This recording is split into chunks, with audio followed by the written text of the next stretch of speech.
You are listening to a Dynamic Works Productions podcast. This show is available on iTunes, Stitcher Radio Network, and many, many more podcast services around the world. You can find all our content, music, videos, books, podcasts, and more on our website, www.dynamicworksproductions.com. Have questions, comments, or concerns for us? Head on over to the social tab on www.dynamicworksproductions.com if you'd like to talk to us. Now, on with the show.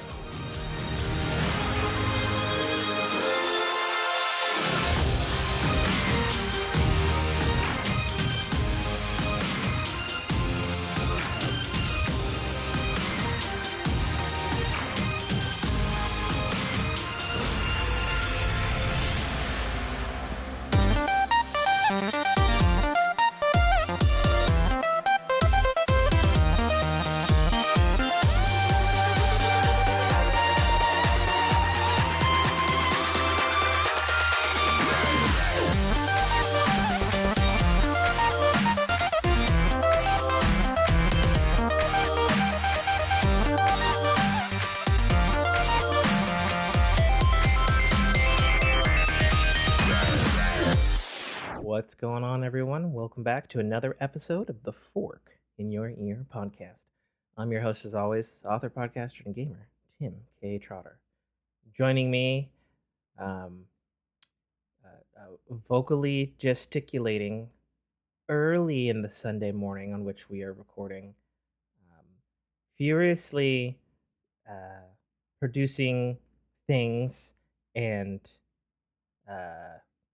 yeah, I don't know. Aggressively dadding. Yeah, aggressively dadding. That's probably a good one. Aggressively dadding. Nate Foo. Good morning. You say early, like really early. It's 9 o'clock. This is on a normal work day. I would be just about getting ready to go to lunch. So yeah. Well, this would be. It would depend on the day for me. Right. Days the life of waking up at 4 a.m. for the last 17 years. Yeah. When you say, can we record early at 9 o'clock? Sure, that's early enough. I don't remember throwing out 9 o'clock. I feel like you threw out 9 o'clock. Yeah, I did. I think we did one where it was, does 8 o'clock work for you? I think we did one on Sunday at 8 o'clock, and it worked out fine. Yeah, and I've done earlier. Mm-hmm. But I wasn't happy about it. Especially if you're accounting for someone East Coast time. Someone who appears to be quite active in the Discord at this very moment as we record. I wasn't actually, that wasn't on the top of my mind, but yes, him in particular. But yeah, if you have guests or other co-hosts, whatnot. Okay. You meant just in general. Yeah. Yeah. It's a general statement. Fair enough. Well, let's do the check-ins. How are you doing, Nate? I am exhausted. Feel that. Amped on a whole different level because I'm trying to knock out everything that needs to be done before my trip up to come touch your butt. What? That was a bad coffee take. Are you kidding me?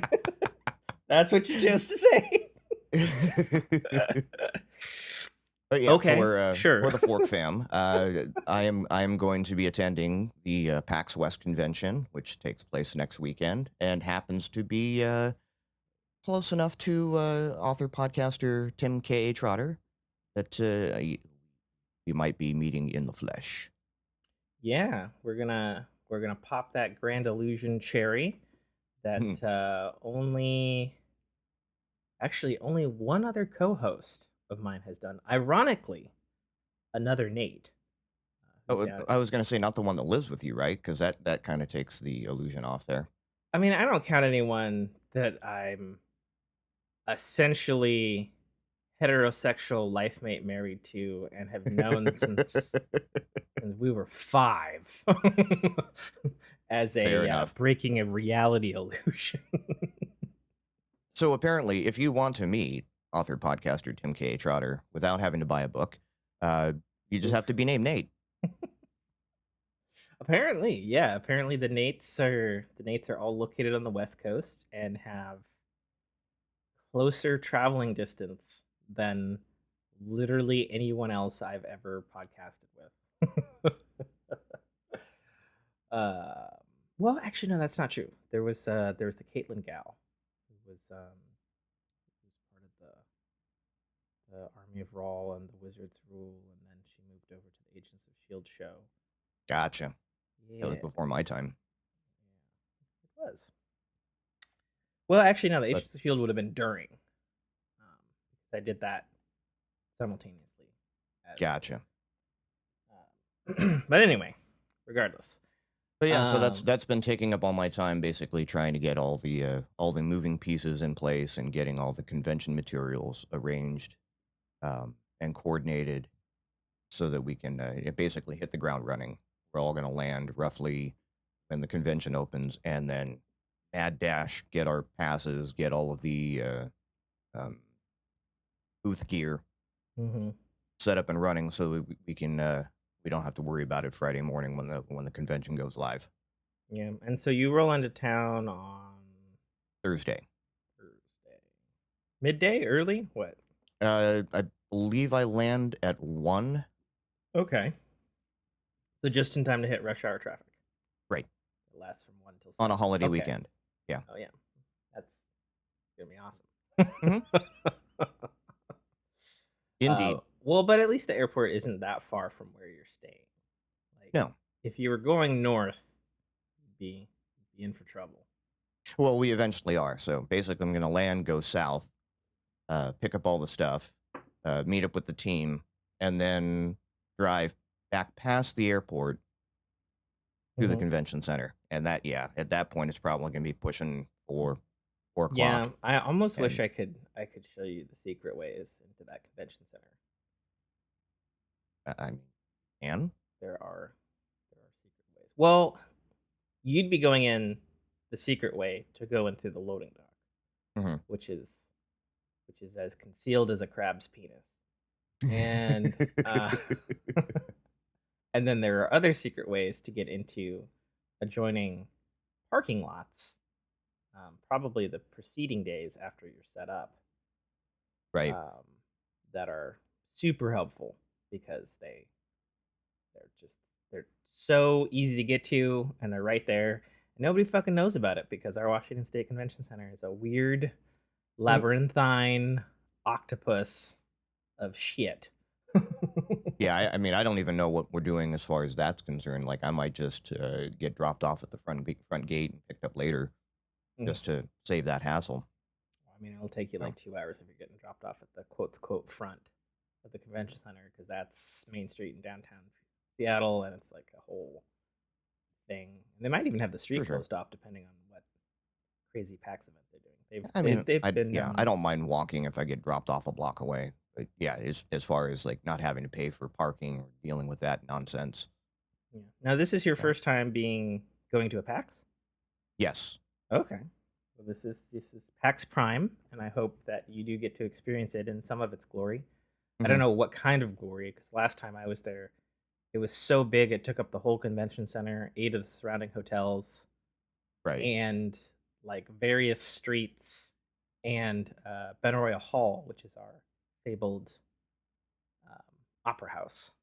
Gotcha. Yeah. No, I heard from what I hear, it's been scaled back. But again, I I would think so. I don't have a reference point. With COVID. My only reference for conventions at this point was the 2019 TwitchCon. Okay. Which was my first convention ever. Is that a Vegas thing? That was San Diego. Oh, okay. Is that in the fabled San Diego? Yes. Convention center? Yeah, where Comic-Con was. Yeah. I assume that's a big convention center. Again, I don't have a frame of reference, like other than they're doing the auto show at the LA Convention Center. LA Convention Center is pretty massive, I would say, by comparison to San Diego. Yeah, where the old E3 usually is. Mm-hmm. Yeah. Well, and now with the whole Microsoft Courtyard and Staples Center right there, it's like they can really blow that place out if they want to. Yeah, that's true. Something big in there. Yeah. Well, I hope it's enjoyable. I hope the recently reinstated mask mandate isn't too much of a bitch. Um, that just went I, back in on the 23rd over here. yeah, it's all status quo for me. I've been masked up That's true. since You're in California. 2020. You've been more messed up. Fair enough. Yeah. Um, well, cool. So we need to figure out like because we have like a couple of day window. I Hmm. can see you because I'm leaving Sunday for my Right. grandma's 90th birthday. Amazing, by the way. Good on I her for making it 90. Yeah, I have two grandmothers. Both are well, I mean, I guess one will be starting her 90s, and the other's been in her 90s for a couple of years now. But she's got the old memories, not quite Oh, like the dementias.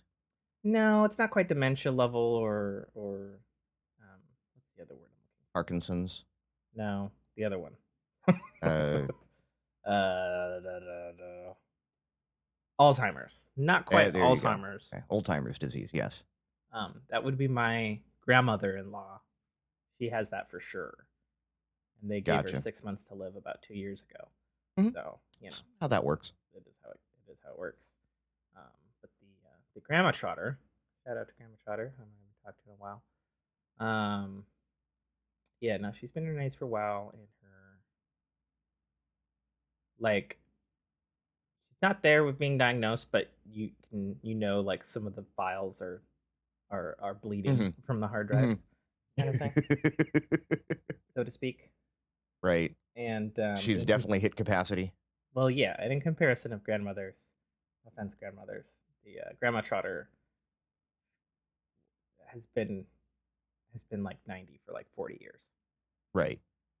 Versus the other one, which is my mom's side, is Hmm. somewhat more local. Um, has been like 55 going on 90 for like a long time. Gotcha. So, She's played the cards a little bit safer, huh? oh well, that is a family joke in its own right because she's the most ruthless card shark you ever fucking met. Playing her cards right would be an understatement.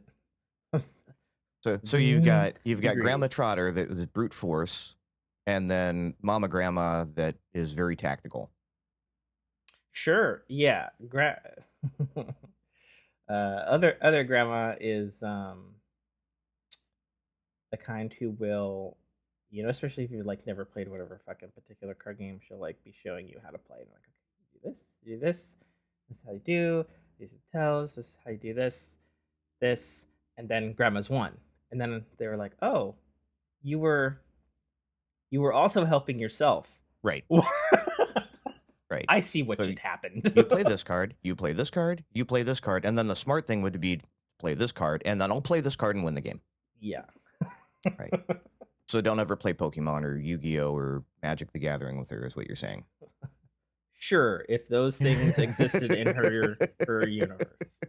Sure. You'll straight up cheat. Yeah.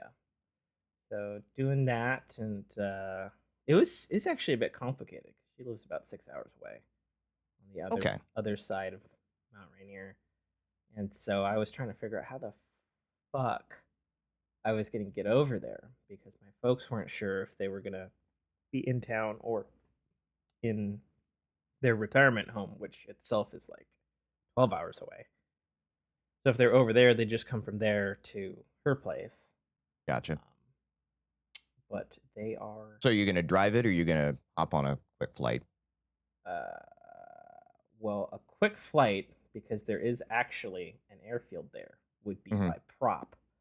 So that could be fun. I would have to. I've actually done it. It's like an hour because planes.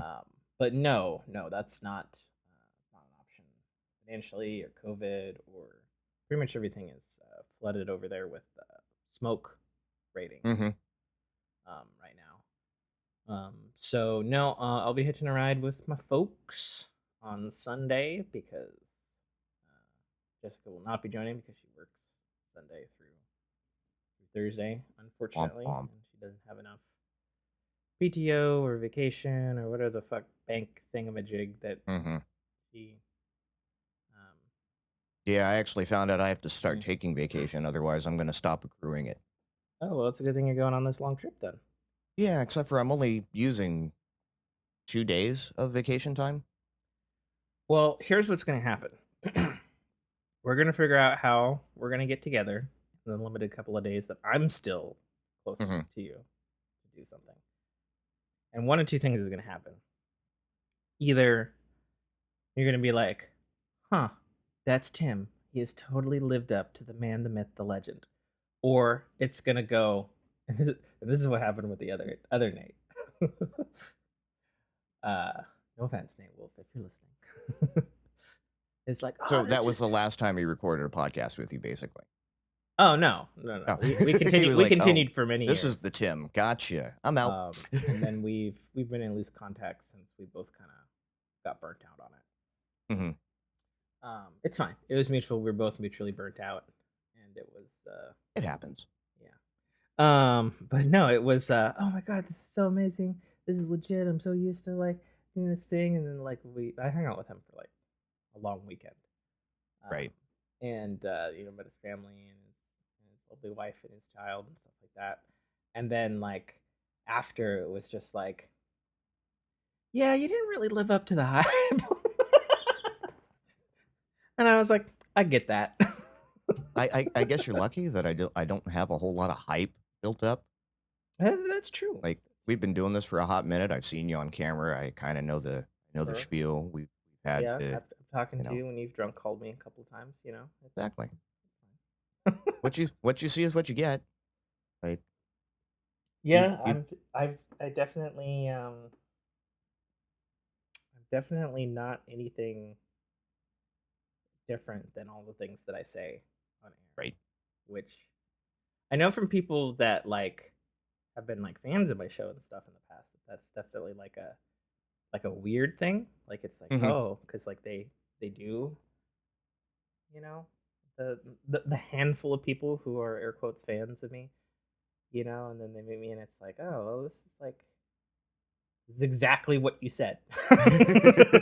There's nothing. The only difference I've ever gotten is people have been like, you curse a lot more in person, and I've even toned that down since having 2 children. Mm. And then, of course, broadcasting more and more through, Yeah, various means. I've got to shows. kind of make it consistent because if I just go on an absolute F-bomb tirade here, okay, not a big deal. I do that on, the mental health podcast. That could be a little bit of a problem. Yeah. Is it so bad they might mistake it for Tourette's? No. Fair enough. Okay. Well, I'll have to see if I can draw some of that out of you when we meet up. However the fuck we're meeting up. Really, the honest answer on that, it depends on how many drinks I have. Yeah. Well, and it'll depend on if we're in whether I'm meeting you someplace or we're going to a bar or if you're coming here. I don't even know yet. Just figure you'll probably we're gonna get have to your figure shit that out too together. because And I'll have the wife and kids, so I don't even know if they'll be joining us or we'll work on those details off the air. Oh, I didn't realize your wife and kids are joining you. Yeah. I did not know that was part of the equation. It all worked out that way. We were planning on going up there because we have friends and family in the area. Yeah. And we were planning on coming up sometime around Thanksgiving. And she had airline miles that she had to use this year or lose them. Sure. So when PAX became a thing, why don't we just go up that weekend and 2 birds, 1 stone? You can go see all your friends, and I save the org having to pay $1,000 round trip airfare. So win-win. So yeah, we chose to do it then. Okay, very cool. But yeah, so there's a good chance you might meet my little munchkins, and then you'll swear off ever having kids ever again because they are in that age. My youngest turned 3 recently, and she is living up to the 3-nager hype. 3-nager. Okay. Yes. That sounds like a loaded grenade right there. Yeah, terrible 2s were one thing. That was just a lot of crying and fussing, and now we're getting getting towards the end zone. No, the threes are a whole different animal because they're more calculated, Mm. right? They now know, like they've learned through their twos what gets the attention from mommy and daddy, and Mm-hmm. now they're manipulating things, and they're using every tool that they've learned over the first 2 years to try to get Sounds it done. This is when you start getting revenge shits, right? Oh, you're not paying oh attention to me? Let me just drop trow here and poop on the floor, oh okay. right? That kind of stuff. That would that were I have children, good words there. Mhm. That would just earn them time in the solitary You would think so, but yeah, it's an interesting time in the Foo household. box. Fair enough. Well, with the kiddos, that'll make it probably potentially easier for me because I'm sure. Oh my God, that is a fucking. Sorry, I'm looking outside my window here, which is perched over my garage. There's Hmm. just this fucking big ass fucking crow, just like fucking Spider-Man sideways at the edge of my roof. just like, nope, I'm going here, but I'm going slightly fucking sideways. Spider crow. um, So yeah, having the kids make things easier. well, yeah, because I'm sure Jessica would want to see the kids, Oh yeah, yeah. She wouldn't want which to. therefore that would make that a little As much as easier. I'm cool and all, Yeah. it probably would not be entertaining for her to sit there and just watch the two of us be dudes for an Well, evening. but I mean, kids though, like But- spend all Yeah, that but time she'll in like daycare and she stuff. can commiserate with my wife on just how much a-holes we both are, and they can share Yeah. stories and Yep. And she can tell you the grand plan for around this time next year for us to remove the old rubber safety hat. pull the goalie. So that will, yeah, yeah, depending on how things works out, but that Yeah. definitely is easier to be like, oh, they'll be babies, and she'll be like, okay, I'm Yep. in. So You're gonna hear okay. the eggs just hitting the floor Mm. after she meets our kids, if they're on their best behavior. I mean, even if they're not, I'm sure. Yeah, they're freaking adorable. I'm not gonna lie. I'm a little biased, but Sure. they're freaking adorable. Yeah. Okay, cool. Well, we definitely need to work on that off the air. Um, so yeah, so there's like 1,000 fucking bazillion gajillion things to talk about. There's a shit ton of games that I've been playing. There's a shit ton of tech stuff that's been happening. There's Mm-hmm. lawsuit stuff. Elon Musk is an alien creating fucking living robots. Fucking um, Elon Musk is Miles Dyson confirmed.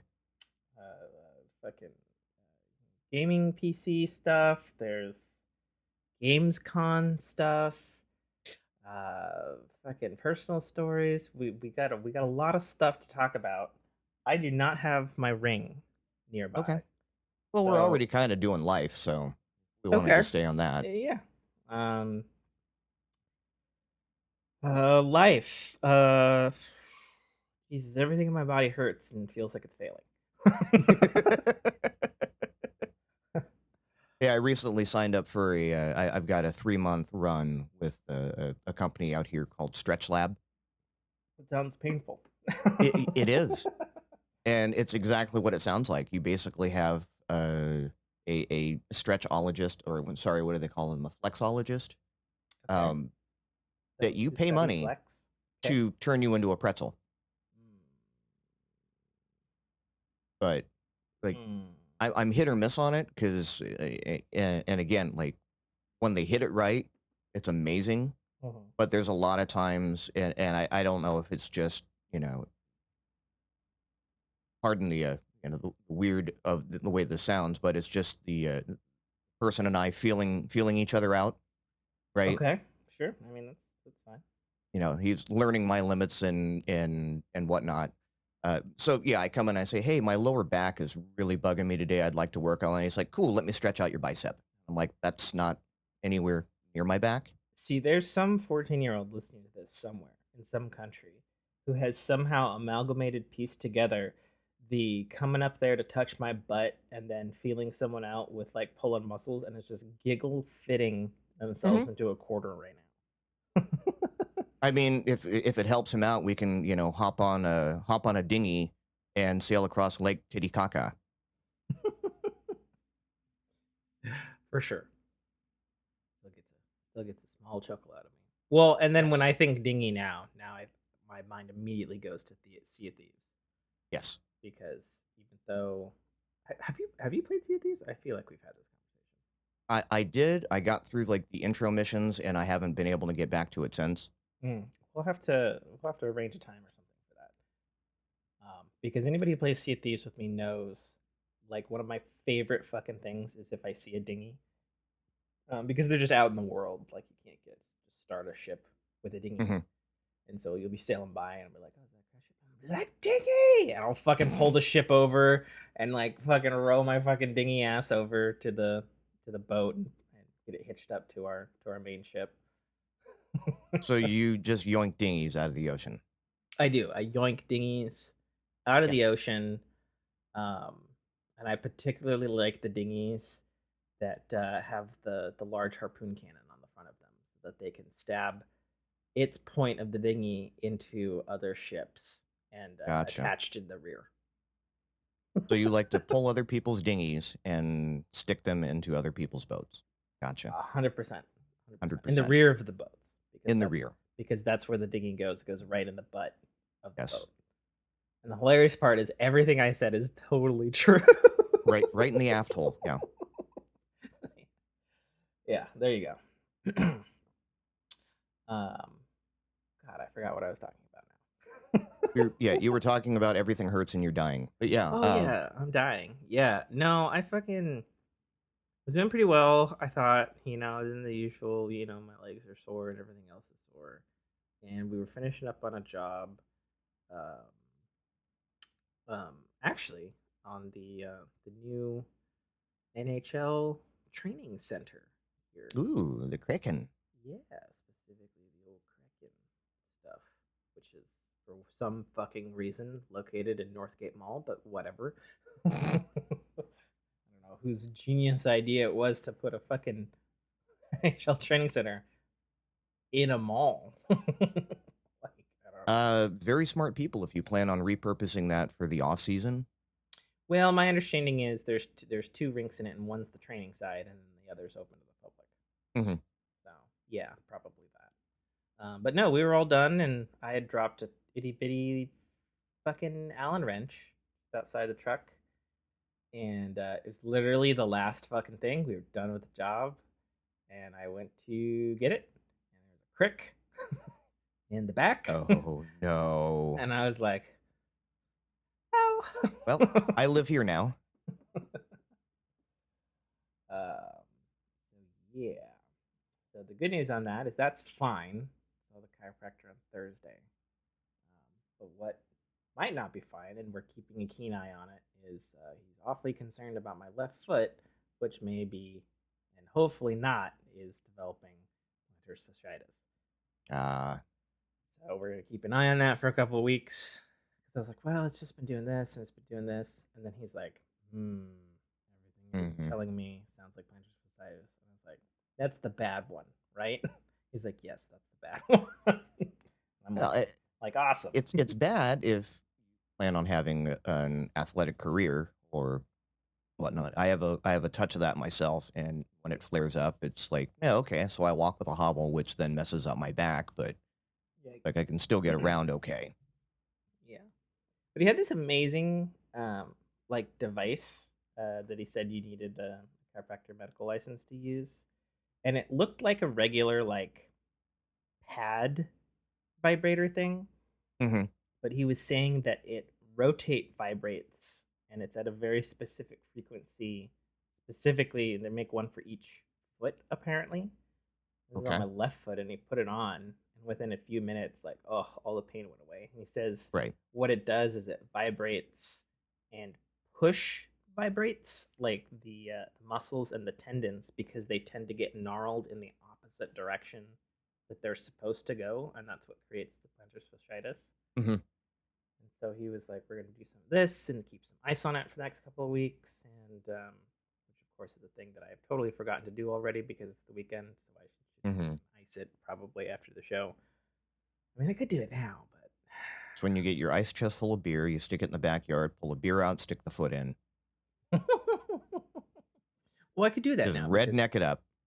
because I do have a refrigerator with an ice maker that works now, so that's a possibility. But no, I have a bunch of um, like gel ice sport packs and stuff for various Right. other work things. So I've got actually the mini fridge up here in this room, like the freezer portion is almost exclusively it's like hard liquor, ice pack, ice pack, ice pack, ice pack, ice pack. And then usually like a quart of ice cream for the Right. wife. That's pretty Yeah, much what but that yeah, goes. take care of those feet because you kind of need them. Well, yeah, and The feets and the backs. I'm on my feet all the time, either long hours of driving, long hours of standing on concrete, or long hours of going up and down ladders. Hmm. All stuff that's really bad for the footsies. Yeah. So yeah, so we'll see on that one. It's still early, so he felt pretty confident, but he wanted to give me the full warning thing. And I'm like, that's great. I mean, yeah, you get those feet messed up too bad, and we'll have to change your name to Walker instead of Trotter.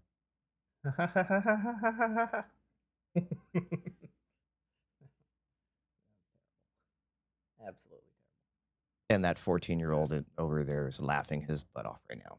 terrible. Yeah, he's the only one who received the dad joke and thought it was funny. Name. Let's see. So that's been primarily my thing. Probably get in trouble with wife about this, but her having problems in the bedroom again. Uh-oh. As the Again? as yeah, it's so we got to a good place on it last night after talking a very long time about it Hmm. and getting nowhere, and then eventually we landed on um, like deconstructing the the prior acts before sex or climax. Right. And so it was like, you know, from from her perspective, it was like, well, like I want, I want lots of foreplay before, we get our clothes off or even as we're taking our clothes off. And I'm like, Hmm. well, I don't have any problem with foreplay. My problem with foreplay from a engaging in sex standpoint is sometimes, Mr. Squirty is just not into foreplay. Like Right. he don't give a shit. He wants to get in there and get the deed done before he has fallen asleep or lost interest. Right. And so, And he's only got so many touches in him, so you touch it too much at the beginning, you're not going to get much out of him in the second act. yeah, exactly. The half life is Right. all too brief usually. Um, so it was interesting because both me and her had a little bit of a realization on it where um like for her, like sex is like two acts or zones or stages if we want to put Hmm. it into gaming terms. It was like it's foreplay and then it's sex. And then I'm like, oh, that is not it at all for me. Like sometimes there's foreplay, and then it's like, okay, getting out of that zone, it's like, okay, has foreplay been achieved? Okay, is Mr. Squirty still good to go? Is he still good to go? Because if he's not good to go, we got to do something else. We gotta do stuff to keep Mr. Squirty happy. You look at it Bef- more like prepping a meal. Like we can set up this dish, and then hopefully by the time I'm done with it, I'm still hungry. yeah, a little bit like that. Like we ended up landing on putting it into gaming analogies Hmm. of like, stage, like she has two stages and I have like branching path Sonic the Hedgehog levels to maybe either get to the end of the zone, sometimes to get to the special stage, and others to find the Chaos Emerald hidden somewhere in there. Right. And it just kind of depends on how it goes in the beginning. you know Hmm. that beginning when you're collecting the rings before you hit a bad guy is you're on the clock. It depends. I've just put my sex life, compared to Sonic the Hedgehog. That's great. Yeah, that just happened. You're I welcome, love it because in 14-year-old my guy. head it makes so much fucking sense. 'Cause we No, all I get what know you're saying. Believe me, hardcore I Sonic totally fans. understand what you're saying. I think it was a little bit convoluted, but it makes sense. Yeah, yeah. So uh, we're gonna work on that in the pregame, thinking it out or mapping out. Hmm. Because I suggested mapping it out. I was like, all right, well, this is a Yeah, to hell with problem. spontaneity. Let's go ahead and schedule this out. Well, it's so funny you mentioned that because I mentioned what you've told me on the show about how you and your wife are like, it's scheduled and we're doing it, and this is when it happens, unless the fucking kids are being a bitch, Right. you know. And so it's hilarious. I literally was talking to her about all the things you've talked to I'm me glad about. we're coming up in your bedroom talk. Well, I mean, Mike always did. Right. Oh God. Well, as in a well, okay. Well, what other? That's kind of my life stuff as of late. What do you got going Well, again, hitting the old stretch lab because my body is falling apart very fast, and I'm looking forward to, and I say this with the utmost sarcasm, on? coming back from Seattle to 10 weeks of working a graveyard shift. Yikes! Yeah. And Do we need to shift our podcast stuff for that? no, because I won't be working on weekends. Oh yeah. I mean, I guess if you're graveyard, you'd be more up Yes, than usual on Saturdays then. Okay. correct. Yeah, Just thought it actually I'd might work ask out it better. right now and then. No worries. Okay. But yeah, so it's full on support and supporting the ongoing project. It and it's gotten annoying because I've taken the lead because I'm probably of our 12-man crew the most technically inclined and technologically inclined. I believe it. So a lot of the new programs that we're working on have some semblance of automation that uses a very proprietary piece of software. Mm-hmm. And we have an amalgam of Windows machines Mm-hmm. that are feeding into this. Okay. So stuff goes wrong. Obviously, you get a Windows update and it's like, suddenly I can't record a podcast, right? Oh, because my mic driver is boo, right? Yeah, not Uninstall it, compatible reinstall it, with roll it whatever back, the do fucking whatever, right? software is. Exactly. So now picture that on a multi-stage data recording setup, which each individual piece has a driver. Yikes. Then the software you're using has a backend API handler, Mm-hmm. Mm-hmm. and then you have Windows itself. And you're also dealing with DOJ compliance, so you actually can't do certain updates. So when Yep. something breaks, you have to wait for the new update to get approved by the Department of Justice so that you can apply it, or Oh you can yeah. roll it back, which of course you can't do because it Mm. was put in place because of a DOJ regulation that said this update needs to happen for security. Mm. So Sounds because of about as easy as me trying to get Descent working on this gaming PC. right. But yeah, if you can't get Descent working, you go, oh, whatever, I'm just playing Sea of Thieves tonight. If we can't get this working, we've got an airplane sitting on a tarmac that can't fly, right? Yep. That sucks. So yeah, it's a bigger issue, and I'm very much the liaison between our IT department and our engineers Mm-hmm. because I'm good with it. I bring the plans from the customer to the engineers, because I have people skills. You get the Office Space reference. Oh God, Office Space. I haven't. Okay, so But I've yeah, totally seen the Office Space, but I've seen it um un- under under the covers of a fucking sleeping bag with a PlayStation Portable on Universal Media Disc that I wasn't supposed to have at a Boy Scout camp. gotcha. Go back and watch it. It holds up pretty good. It's one of those. If I see it on, I'll watch it all the way through every Yeah, time. yeah. Big fan of Stephen Root as an actor. Anyway. Hmm. Who actually? What's funny, and I have pictures of this. Where we live, filming happens, and apparently the TV show Barry Yeah. I've seen is the first filming a season. block away from my brother-in-law's house. Cool. So numerous times this week, I've had to take some weird back path to get over there, or suffer the gauntlet of catering trailers, prop trailers, security, etc., lighting booms. Yeah, I guess that's a problem we don't really have here in Washington. Like I've experienced it. Oh Jesus. Yeah, unless the director is going for a specific, like a Seattle vibe.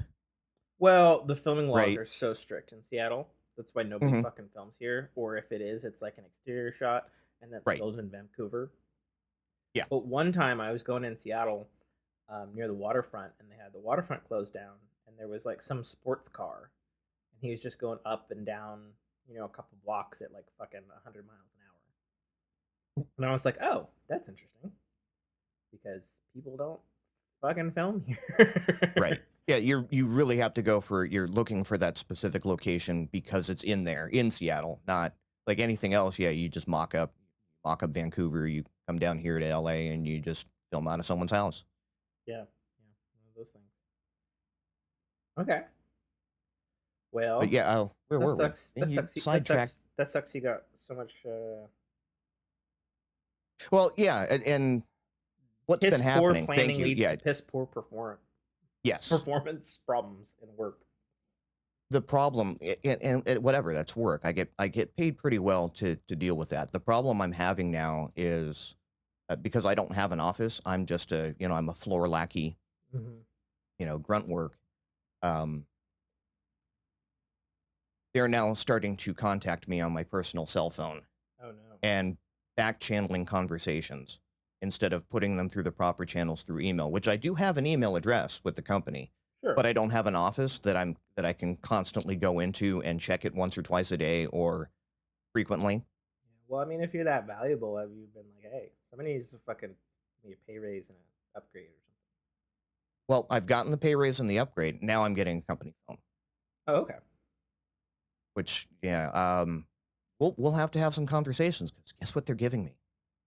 Is it an iPhone? It's an iPhone. Hey, what kind of iPhone?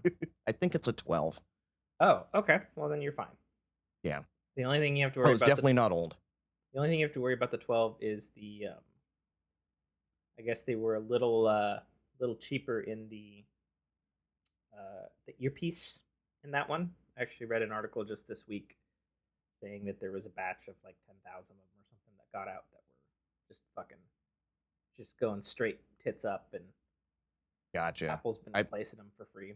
But I don't know that I've ever used the earpiece on my phone.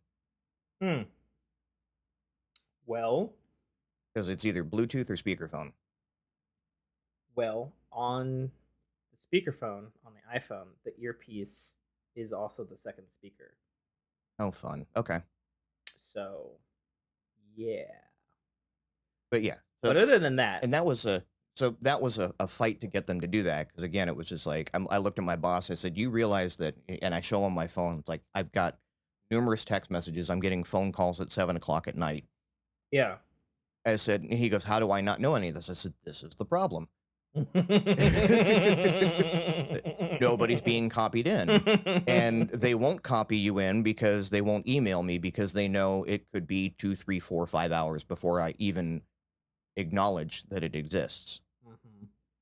So. Okay. Yeah, but that means I'm also going to be on the hook Uh, I'm going to have to set up all my proper auto replies that once I get off the clock, that's it. I'm done.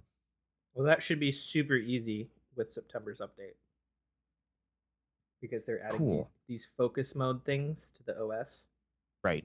which are basically just like programmable do not disturb versions, which Nice. is what I've wanted for a long time, especially since my phone is my personal and it's my work phone because it's dual SIM.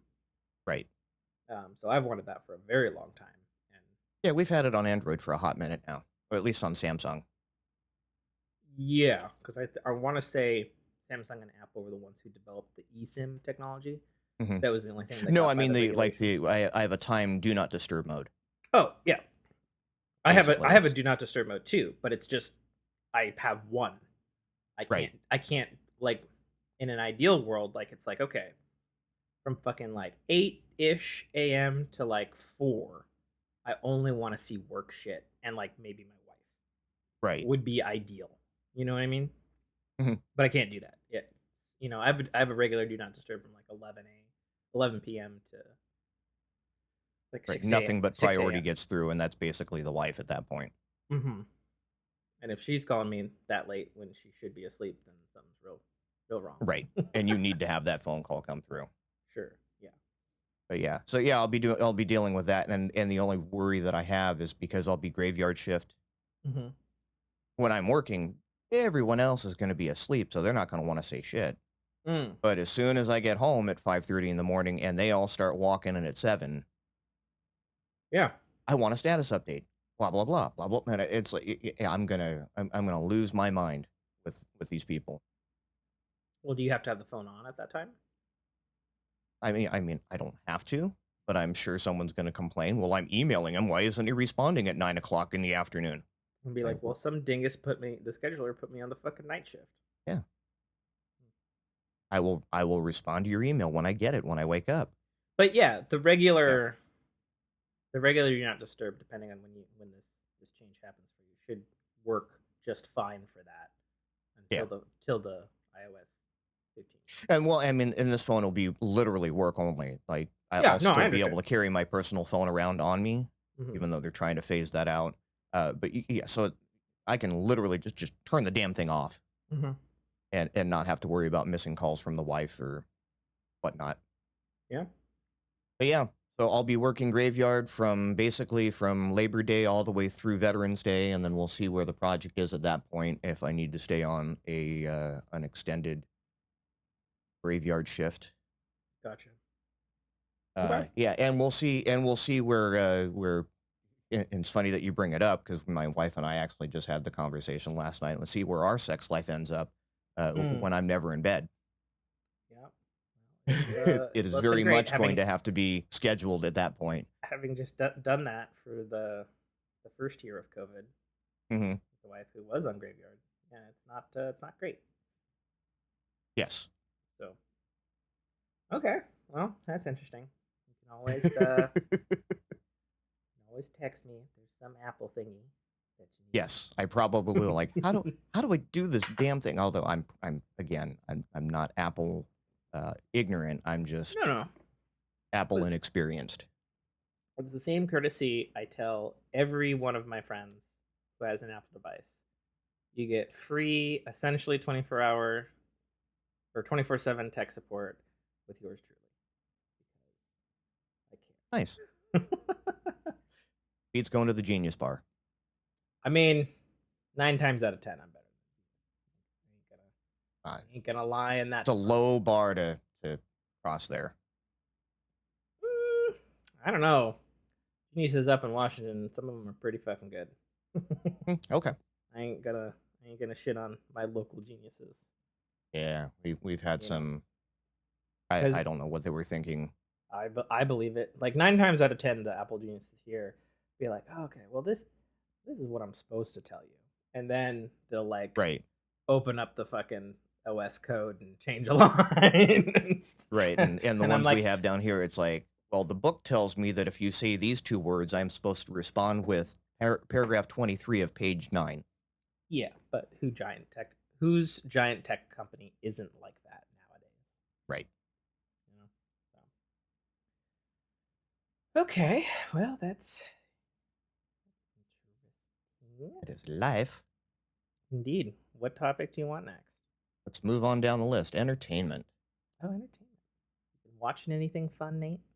Or reading I anything? Or I have being been watching What entertained If by something? as much as I can watch What If, Yeah. Good. and I've been wholeheartedly enjoying it. I've at the third episode. I've probably watched the first 15 minutes of it 4 times now, and then keep Oh, falling really? asleep. Oh, that sucks. So you haven't finished it? I have not finished it yet. Really? That's ironic because that's actually my favorite so far. It's so far it's mine too, from what I've seen. Right? Okay. Yeah, especially and we're gonna spoil a little bit here. The Tony Stark, like, oh, here, let me. Oh, he's dead. I was just like, Sure. well, that went that way. Okay. Well, and the hilarious part about talking about What If is if you haven't seen What If, since the show's literally called What If, and we're looking at what ifs, if this happened or this happened, Hmm. like, we could be lying, we might not be lying, because Right. it's the fucking What If show. Right. You know, This could be the new path, right? Snape kills Darth Vader. But yeah, I've been loving the premise behind it. Like the Chadwick Boseman Star Lord. I liked how they riffed on it. Like Yeah, they still kept the characters true to themselves. Yeah, I thought it was really good. I really enjoyed fucking Thanos. Right? Just and then people laughing at him for his equation. And somebody's Right. like, well, I'm pretty sure That that's sounds a lot still like just genocide. Yeah. But yeah, like how often can you be tongue in cheek about genocide and Sure. not be cringy about it? And again, they did that very well. And again, it kept Thanos was still the Mad Titan, and T'Challa was still T'Challa. Like that opening scene when it was like, "Who are you? I'm Star Lord," and you're waiting for the what? And he's like, "Oh that, my god, I'm such a fan." Right. Yeah, Just that's total really good. fanboying on him. Also, totally bittersweet that that's the literal last performance. Yeah. Of, Chadwick Boseman. Very sad. But It's very well done. Yeah. Yep. No, I think the thing that I'm most impressed with, other than the fact that they got like 75% of the original cast members back, is the other 25% of the people who they didn't get back and which voice actors and stuff they got to stand in. Like the most recent one, which was Natasha Romanoff was played by fucking, god damn it, I'm looking it up right now. Yeah, you know what? I've opened up. Every time I watch the episode, I keep opening up IMDb to like, whose voice is that? And then I'm just watching it and I fall asleep. So 4 times I've looked up who's voicing what. Yeah, so Lake Bell, actress Lake Bell, who's done voice work before, and why does that name sound? I mean, she's been in. I'm looking at her. I'm opening it up as well. Good, nice dead air for all the live listeners. BoJack Horseman. She's been in Hot American Summer. She's been in Children's Hospital. She's been in a bunch of shit. She did a movie called In a World, which I've continued to say is an awesome fucking film, which is a fictional thing where she's the daughter of Don Fontaine, the In a World guy. It's really cool because it's like an actual semi-fictional movie about like that industry, and it's really funny and good, and she wrote and directed it. It's really good. Like, yeah, she's just been all over the place, but I thought her voice as Natasha Romanoff was fucking spot on killer for Scarlett Johansson. Like, I was like, oh my god, she's doing fucking amazing. And then the first episode with Captain Carter, right? And then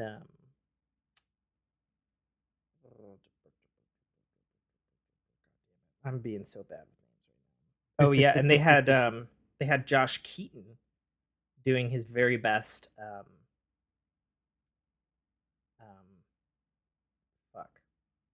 Captain America? Yeah, I was trying to think of the actor. I don't know why. Uh, Chris. Yeah, Yes, Chris Evans. Chris Evans. There we go. Josh Keaton doing his very best Chris Evans impression, Now which that was spot on. was a Yeah. spot on impression. But then I was blown away because Josh Keaton was well, he's voiced a lot of cartoons and stuff, but he was one of my personal favorite voices of Spider-Man for the short-lived Spectacular Spider-Man series, where he fucking crushed it. And then I was just like, and then just hearing him, I was like, oh god, who's doing his voice? I looked it up, and it's Josh Keaton, and I was like, Jesus fuck, that's good. Like, it's so fucking good. So yeah, just the people. Yeah, the other 25%, Right. they should fucking get an award or some shit for how like well they're crushing the roles. You know, because I would rarely never know. Like, there hasn't been a voice that I'm just like, well, and then the guy who does. Well, and see, I would kind of, it's not even really a disagreement, but like Lake Bell's rendition of Natasha Romanoff, it, I could hear that it wasn't, but it wasn't off-putting. Exactly. Yeah, that's Right. that's the thing, and I think I commend I guess it'd be up to the voice caster or the audio director on that one. Whoever they got for this series is fucking crushing it. Yeah, so I mean, I guess it's doing so well for Marvel that Kevin Feige bought the studio that did the animation for What If, and it's now Nice. Marvel Pictures Animation, which is good because everybody knows Marvel animated shows have not been on the same quality of DC shows. It's true. Period. There are literally 3 instances to my mind where, actually 4. I'll give them 4 instances. Number 1 was the 90s Spider-Man show, because the writing and the voice cast was top notch. Animation not so great, but animation in the 90s was not so great. I mean, tell that to Batman the Animated Series. I will. Okay, I will. Then you're fucking wrong. And that's okay. That's not a hill I'm gonna die on, but I will fucking die on that hill. Right. But I want to say it's the 90s when things stopped really being edgy and mature. That hand-drawn style, like you started getting the CG, well, not even CG, the cell animation. Well, there is CG in that 90s Spider-Man show. Yes. Like all of the swinging stuff between buildings. That's what I didn't like. And that's what I'm saying when I say the 90s animation was kind of crap, is you could tell. Yeah. When it was right. 90s was definitely when they started injecting CG to save money.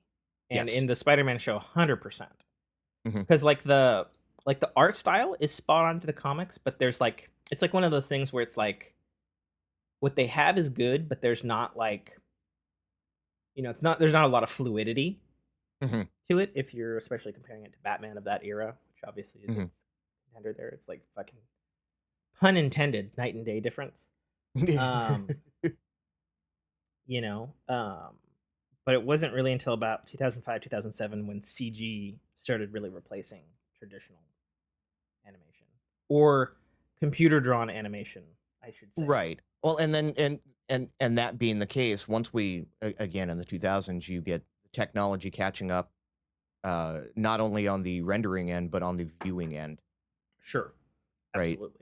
So when you're watching a 90s and you see the hand animated part and it's 24 to 30 frames per second, and then they get to this rendered part that's rendered at 120 frames per second on your old tube TV at 30 frames, didn't look so bad. You play it back now and it's like, wow, that's really smooth and that's really janky at the same in the next scene. Yeah, for sure.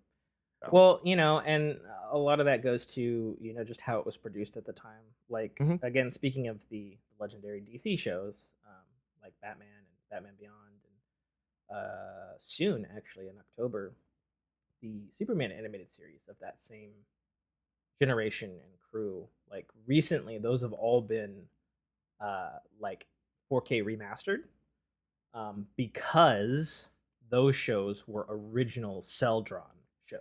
Right. So they were able to go back and, you know, do the Disney Vault kind of thing, or I guess the WB Vault in this case, and were able to image stabilize and then also take new pictures, Right. essentially. Fill in the frames. Yeah. Yeah. And other than the aspect ratio still being what it was, they're fucking gorgeous. Hmm. You can't really do that with, like, again, going back to the 90s Spider-Man, like, I suppose the frames are probably somewhere, but then you'd be superimposing those frames on 90s jank CG. Right. All right, well, that's not gonna work. So anyway, going back to the list of stuff, it's on Marvel stuff. It was the 90s Spider-Man because the stories were amazing, very true to the comics. It was a lot of people's crash course in the entire history of Spider-Man from the old comics. Hmm. Excellent voice cast. They had a Avengers Earth's Mightiest Heroes that was not so great in the animation department, but the storyline and the voice cast was phenomenal. There's a current Spider-Man show just called Spider-Man. That's a Disney thing, and even though the art style is a little whatever, it's Hmm. actually a really good show. I recommend it for Spider-Man fans. And then my all-time favorite, which is the Josh Keaton one that I was talking about, which is the Spectacular Spider-Man, which only had 2 seasons but was produced by Sony Pictures Animation.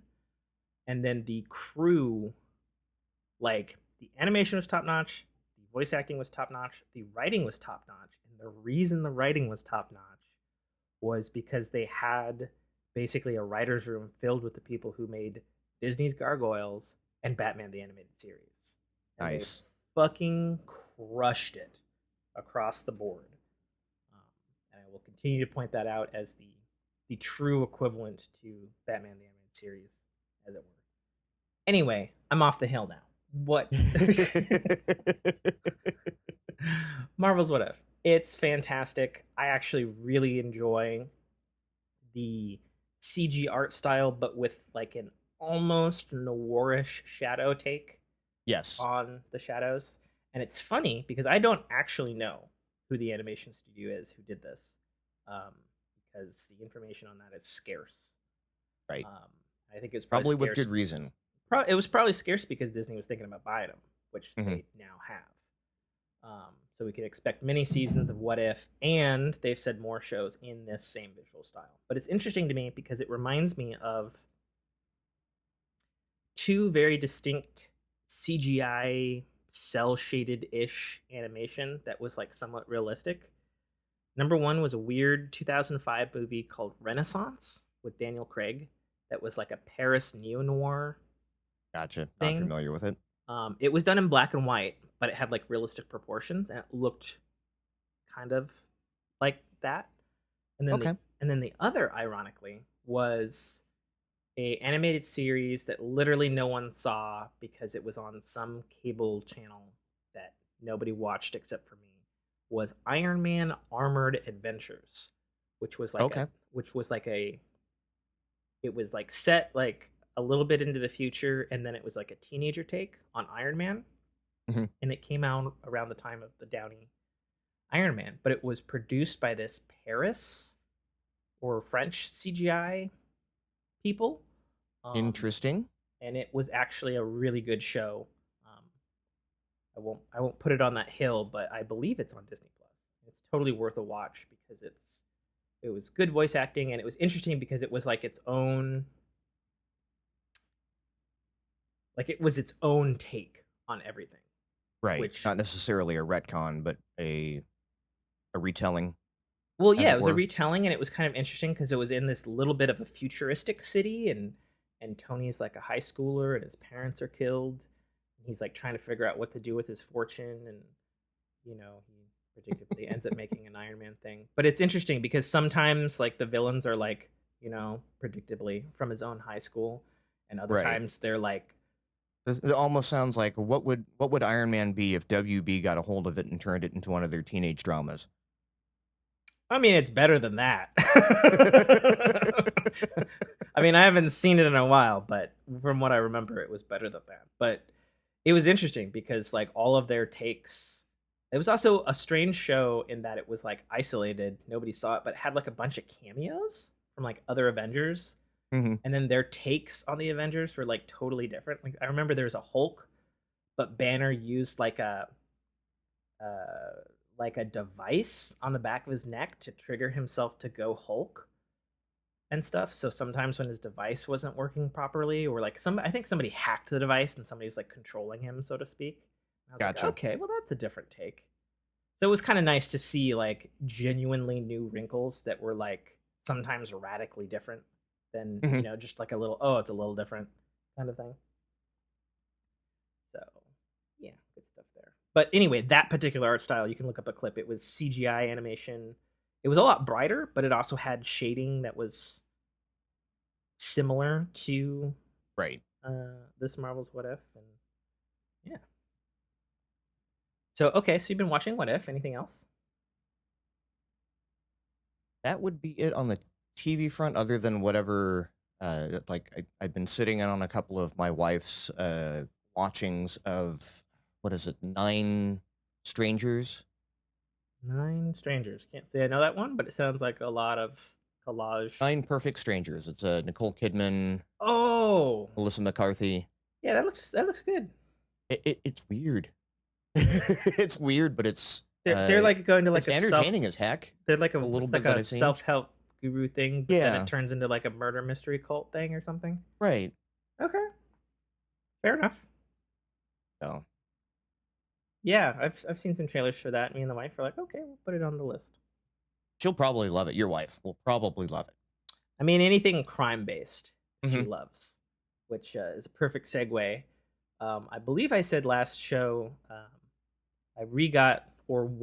got my wife into the TV show Lucifer, Yes. and we just finished the first Netflix season. So I'm into stuff I've never seen before, and it is true what they say. Once they moved from Netflix, it got wildly better, which is strange because I thought it was really good when it was on the old, not owned by Disney Fox. Oh, but the shackles come off, and you can really get creative. Yeah, it's pretty good, and I like that they didn't go too hard, at least so far, into like it's still the show, and sometimes they say shit and fuck now, but Mhm. it's not like immediately like with titties and f bombs and gore and stuff. Right. Which I mean is interesting because it's like I don't mind that stuff at all. But from you were watching it over here, now you're watching it here. I feel like they segued really nice from Mhm. different networks or ownership or whatever. So it's good. So we watch a lot of that because that's usually her pick now. Like she absolutely loves it. She loves the crime. Um, and I love everything else that's not the crime. Right. So it's hitting both fields pretty good. So Yeah, like I hate when I see a show and it's the nudity, the swearing, the encounters feel gratuitous, Yeah, right? that was what a And lot it's of like, oh well, it's on HBO, so we're allowed to do this, therefore we should. Like I love True Blood, yeah, me too. right? I watched Gratuitous, the absolutely first gratuitous. two seasons, and then the other, what was it, six terrible, completely goofy, non Hmm. sequitur nonsense seasons. Right. But yeah, that was one of those where it's just like, oh, we're just gonna wedge a sex scene in here because Mm, like it wasn't necessary, it didn't move the story, but it definitely moved eyeballs, sure. Well, right? speaking of gratuitous, I would be remiss. So we started the second season of Apple TV Plus's C, which Hmm. was one of its premiere shows with Jason Momoa about uh, a world that's gone blind except for his kids. Right. And man, right from the rip, like it's interesting because like I thought C was like a really nice taste of what like a high budget Apple show could be. Hmm. And like right off the rip, like holy Jesus, does it look more expensive? like the opening scene was like like the cinematography, the costumes, just everything was like there was a copious amount of really realistic CGI because the opening scene was like Momoa just fucking people up. Right. Well, I saw the Um, trailer for it, and I'm like, I'm like, ooh, this looks like a really good movie. And then it says season 2, and I go, is this a TV show? yeah, yeah, no, What is it's this on HBO? On Apple? Like, it's as it's playing out, like, yeah. season 2, Apple TV, and I'm just like, holy crap. Oh, hey, speaking of this, Nate, so you're gonna get a free iPhone. Yes. Yes. That means you're gonna get it's like 3 months to 6 months free of Apple TV Plus.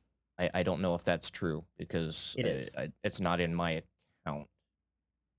Well, on whatever account that is, you'll be able to log that in an app on like your Xbox or however you watch Okay. TV at home.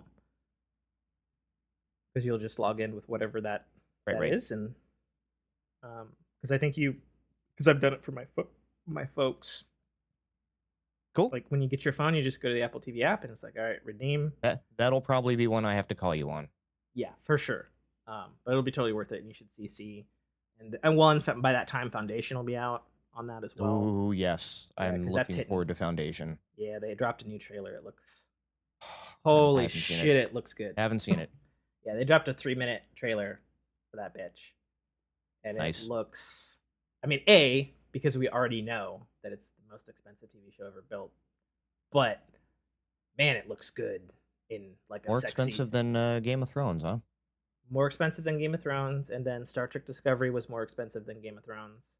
Wow. And then this is more expensive than that because Wow. it was originally being developed. It was originally being developed at HBO, and then HBO stopped mid-production because they were looking at the projections. They're like, we can't afford this. And then that's when Apple went, we can, and we like sci-fi at Apple, Right? and we like it better than. I mean, I haven't seen someone love sci-fi this much since fucking the Sci-Fi Channel back in their heyday. And with big budgets, it makes it real good. Right. But yeah, no, the new season or the only season of Foundation, the new trailer for it looks great. You should check it out. It looks insightful. It looks bombastic. It looks galactic. It's checking a lot of boxes for me. Oh, yes. And they also just announced the composer for that show, which tickles me, that they got Bear McCreary to do the score. And if you don't know Bear McCreary, Battlestar Galactica, Agents of S.H.I.E.L.D. He also does C, ironically. He's done Snowpiercer. He's done Vince's Demons. He's done the most recent God of War for PlayStation.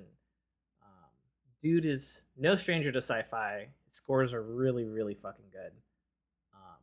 So I can't wait to hear what he's cooked up for a Foundation, especially because C, it being a kind of slightly sci-fi Game of Thrones, and blind people and fighting. You know, it's primal. It's primal sounding in its score. Because that's what's going on screen. But like when you see the trailer for Foundation and spaceships and galactics and crazy looking planets and stuff, and I'm just like, ooh, oh, that beautiful man is gonna make a beautiful something for this, because he hasn't had a sci-fi show this big since Battlestar, which is where he rose to claim and fame. And I'm just really excited to hear what he'll put to the screen sonically for yes. You and me both were fans of a good composition. Yeah, he's definitely one of the better ones. I think just his record, like he's so consistently good and original. And I think the thing that the only thing, like I would argue, like in terms of compositions and stuff, like there are some composers that are absolutely amazing, modernly, but sometimes they repeat themselves. Fortunately, I would put Michael Giacchino and Hans Zimmer in this category. They're amazing every time. Definitely Hans, yeah. But fucking put the main theme for Doctor Strange by Giacchino alongside the main theme for the J.J. Abrams Star Trek reboot movies. And they are so fucking close to each other, it's not even funny. Sure. And yeah, the only thing you can say repeats for Bear McCreary is that he He's very fond of specifically the taiko drums, which he started Okay. with in Battlestar. And there's generally almost always some taiko drums in everything he's composed. But everything else, like all the other, like you would never guess Agents of S.H.I.E.L.D. is the same thing as the Battlestar composer, which is the same thing as the God of War composer, Right. which is the same thing as C. And his score is pretty minimalistic in C, um, which makes sense because they try to make the sound design in that show speak for itself, since they're And again, yeah, nothing wrong with being understated. You can still do it well. Absolutely. Right. Let's see. That's something I will say the composition team at Bungie has gotten very well. Yeah, they've never been bad, right? In my opinion. But again, it's like you could go legit ridiculous over the top, sure, or you can keep it understated. I don't know if you saw the Intel Play Days for Gamescom, and we're kind of jumping a little bit around there, but yeah, Dr. Lupo played Deep Stone Crypt in front of a 40-piece orchestra. The only thing that I saw regarding Intel is I got the deep dive on their ARC series of GPUs. Yeah, the opening act was Lupo playing in front of a 40-piece orchestra. That's funny because that sounds exactly like when they first showed off God of War, and Bear McCreary was composing the music live for that trailer at a Sony conference. And again, a 40-piece orchestra isn't, that's not the London Symphony. That's no. That's a small orchestra. That's about mid-range budget. Yeah. And for them to be able to replicate that music on 40 pieces tells you the care that was put into the composition, and not just, let's bombard you with so much sound you can't tell. Yeah, absolutely. Cool. Anything else you've been seeing? That would be about it. Okay. I'm looking through the Discord channel, and I'm like, oh, okay, well, we had OnlyFans news that became non-news within the course of the 2 weeks we've been sitting offline. That's true. There's OnlyFans to talk about. Is that entertainment? Dude, is that where that belongs? Where else would it go? Technology?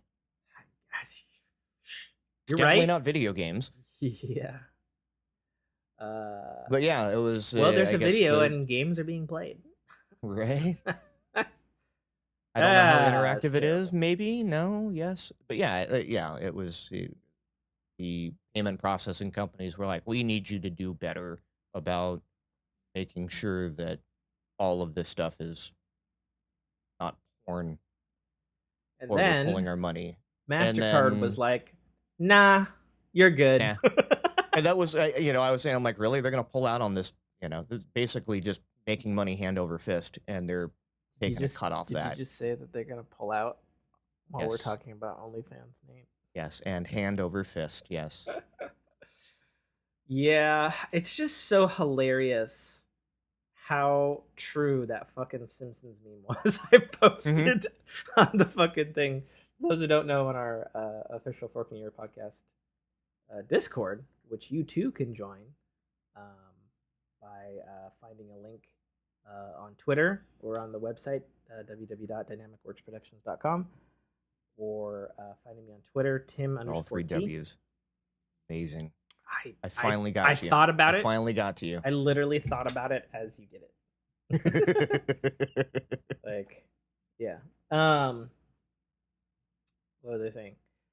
Yeah, over there I posted a meme that was it was an old shot of a Simpsons show where some big corporate person was like, we're not doing this for moral reasons, and we're going to become a better company because of it, and everything's going to be just fine because of the children. Yeah, people aren't here for the sexual content. And the very next thing is the out of business company going out of business, and he's like, well, we're ruined. Yeah, you have to wonder, because I was watching some of the people that I follow on OnlyFans. They were forming coalitions of sex workers, and we're like, all right, we're gonna take a vote of which platform we're collectively jumping to. Yep, because that's you had to either pull everything out or. Well, and what sucked was when they were first told about it, they're like, okay, we're not doing sex stuff October 8th onwards, but then later, by half a week for these poor creators that were like, oh fuck, what am I gonna do? Like, especially if that was their only platform. Hmm. Then their even more official statement was like, all right, no sex stuff October 8th, and then by the 21st we're deleting everything, and it's like Jesus. Right. But now none of that is happening. Right. And Because the money talked. Right. Everyone well, I think money will talked, walk and then out. people starting to pull out. Yeah. Um, I'm on TikTok on a regular basis, and I can't tell you, like, my thread is now flooded with TikTok is broken, TikTok is broken, TikTok is broken. There's God, I can't believe TikTok is so screwed up, and yet you're still on the platform making content for it, yeah, right? I mean, That you're saying it worked is for YouTube. right, and we're starting to see the same thing with Twitch as well. Like, Twitch do better. Yep, it's the world turns as the wheel weaves. But yeah, it would literally take something like, especially for Twitch, one, to have a alternative. Mm.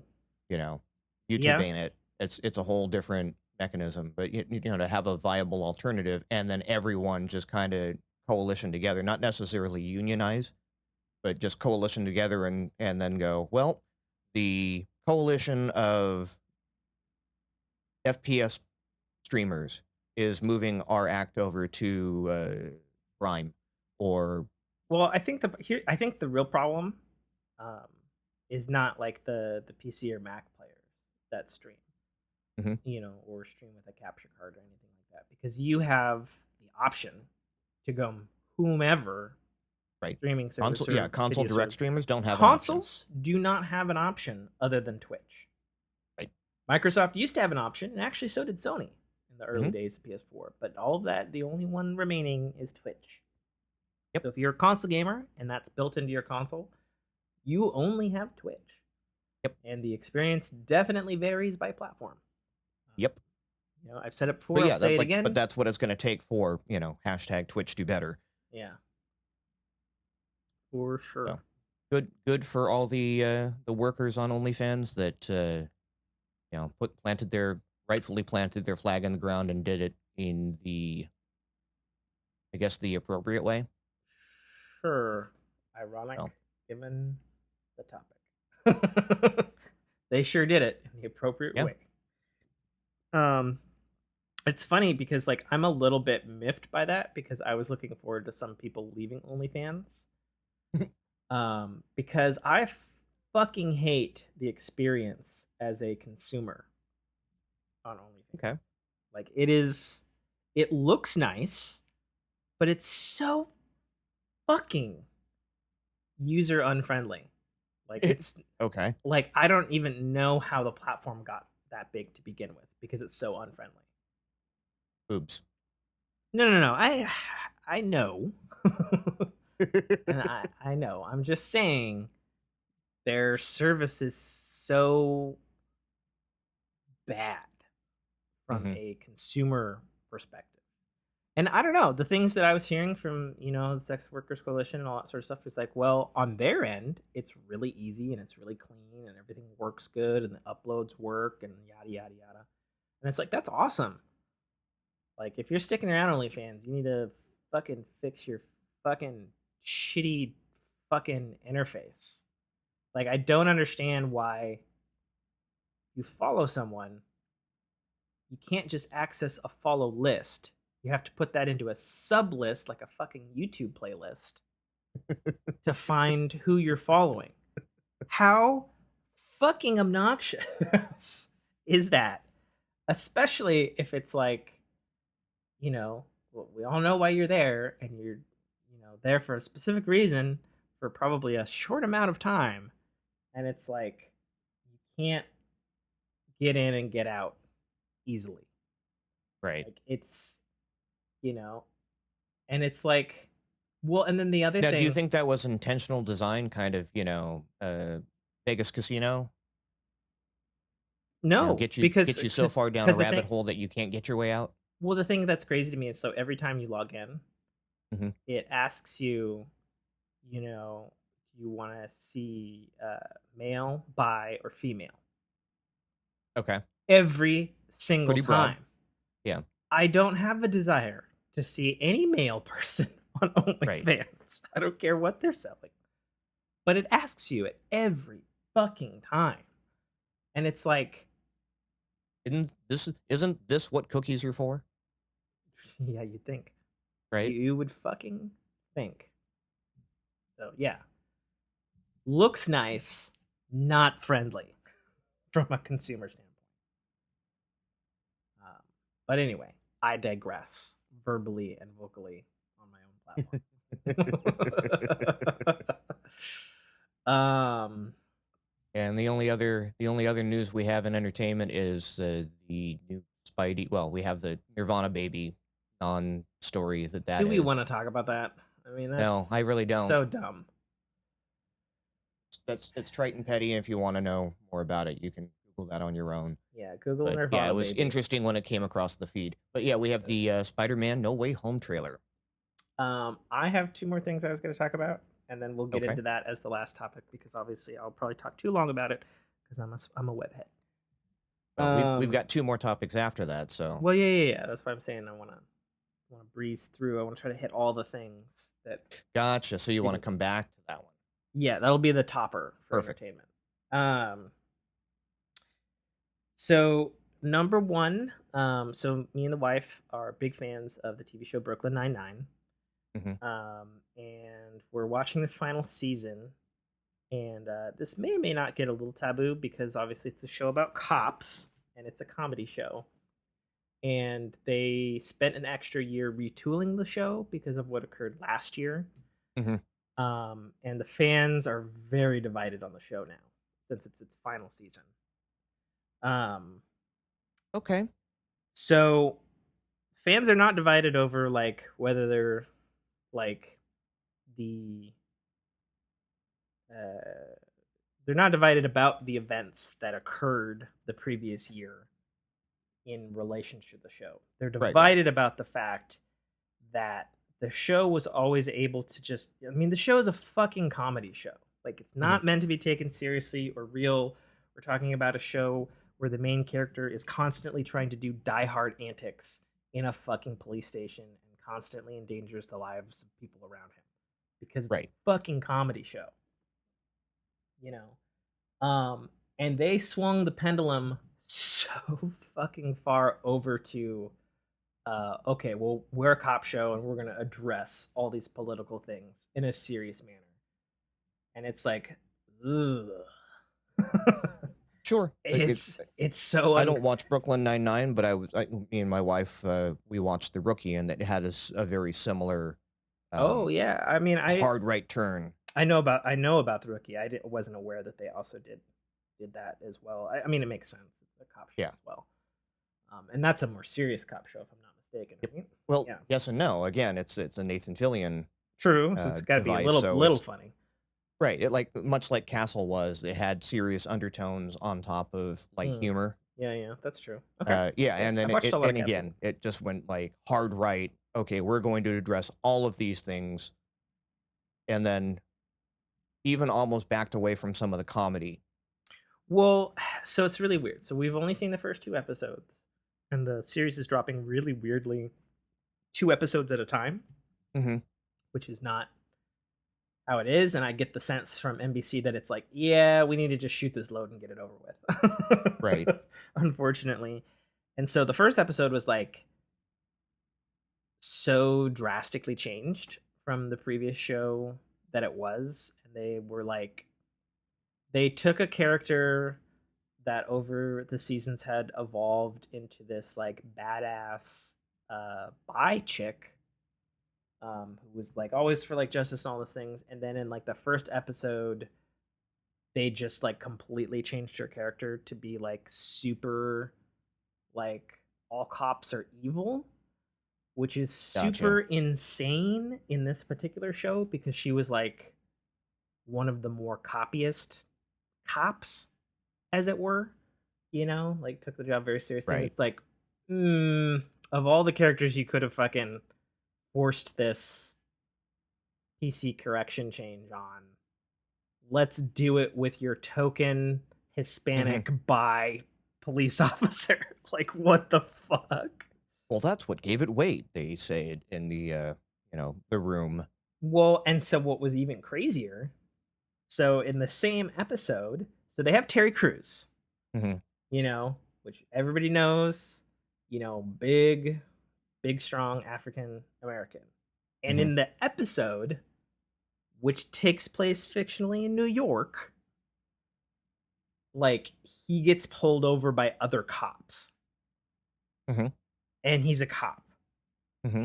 And they've thoroughly established in this show already that like all the precincts talk to each other and they share force and all this sort of stuff, which Hmm. my understanding is semi-realistic.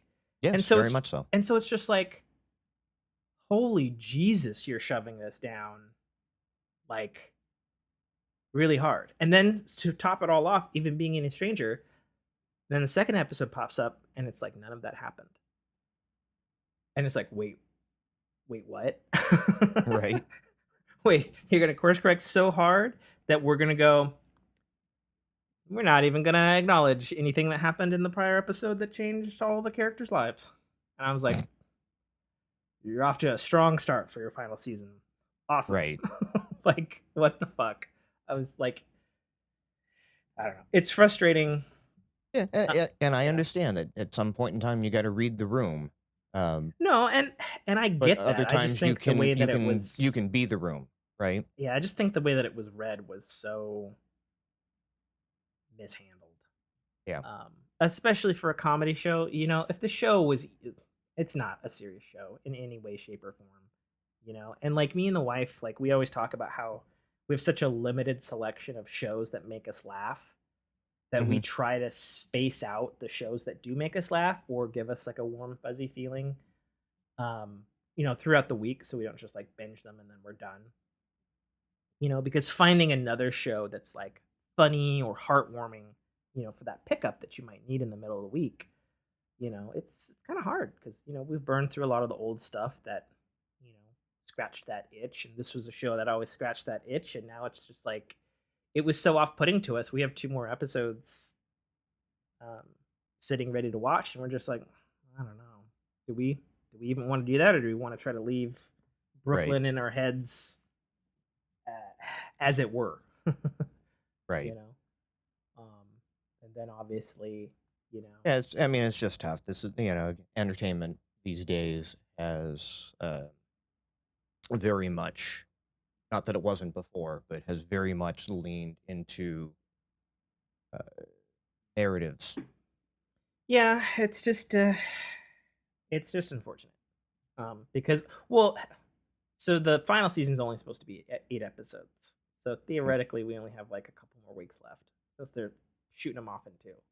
Mm-hmm. And it's like we have way more important stuff to, like, quotes wrap up whatever storylines you need to wrap up to finish the show than to spend time on this on this Right. show that it like takes nothing seriously, like, and it's just, I don't know.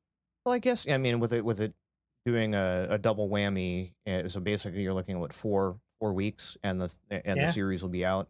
Hmm. Uh, I'm sure you be able to go into a Reddit and go, was this worth watching or not? Oh, it's already lit up like fireworks Right. on the Brooklyn Reddit, and it's so 50-50 divided.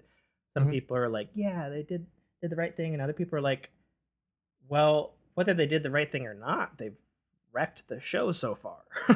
Right. like what what did you do this in service of? Because it's like, I don't know, the whole thing.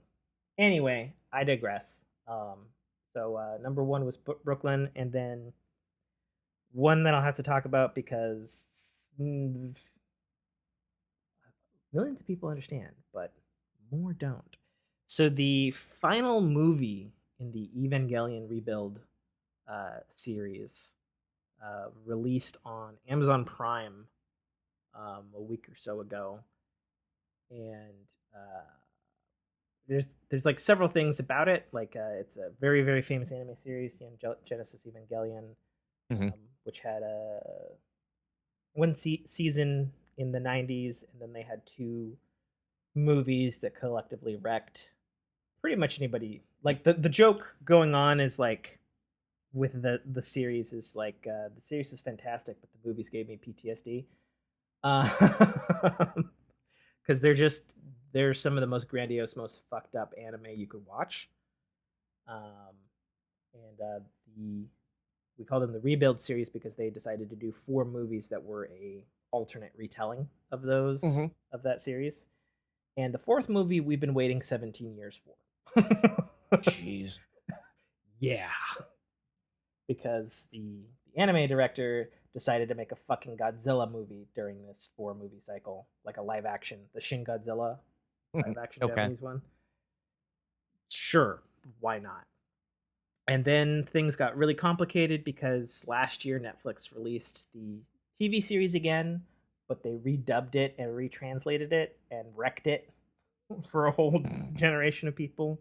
So the OG fans were super pissed, while the new fans were like, "Well, I don't understand what I'm missing." And it's like, "Yeah, we know." And then there was further controversy because um, the Japanese version of this movie came out in May, and typically the American version is about a year after that, because this Hmm. is one of the super, super, super, super rare instances where the animation studio will reanimate the faces for the American dub. Um, Oh, so the mouth movements match. Correct. Or the Okay. timing isn't fucked up Right. because the language difference. Because the American fans are very passionate about this particular series. And so the final movie was 3 hours. Amazon announced that they had basically purchased the rights to the theatrical films, and then the 4th film would be releasing exclusively on Amazon Prime.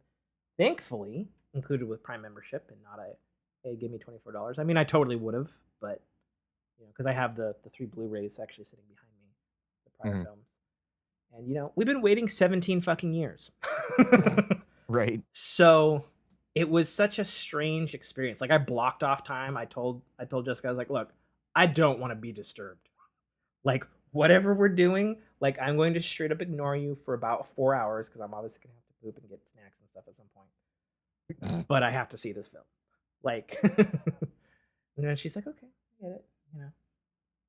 And and then the other thing that was super tense for the American fans was nobody knew if Amazon had went the extra mile and gotten the original voice cast, or if it was going to be replaced with the fucking Netflix people.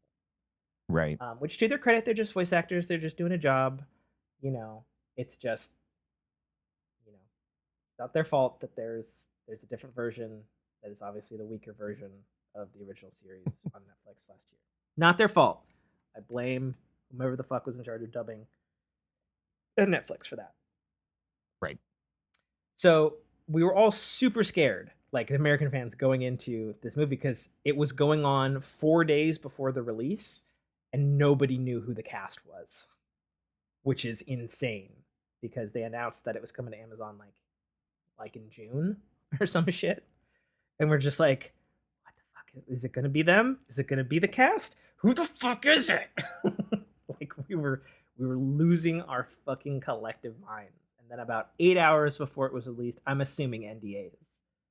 Um, the lead voice actor dude who voices the main character Shinji was just like, "I'm back, baby." And we're like, everybody's like, "Oh Jesus, thank God! Why did we have to wait so long to, be worried?" You know. And so I watched the film, and it was just like it was just such a weird experience.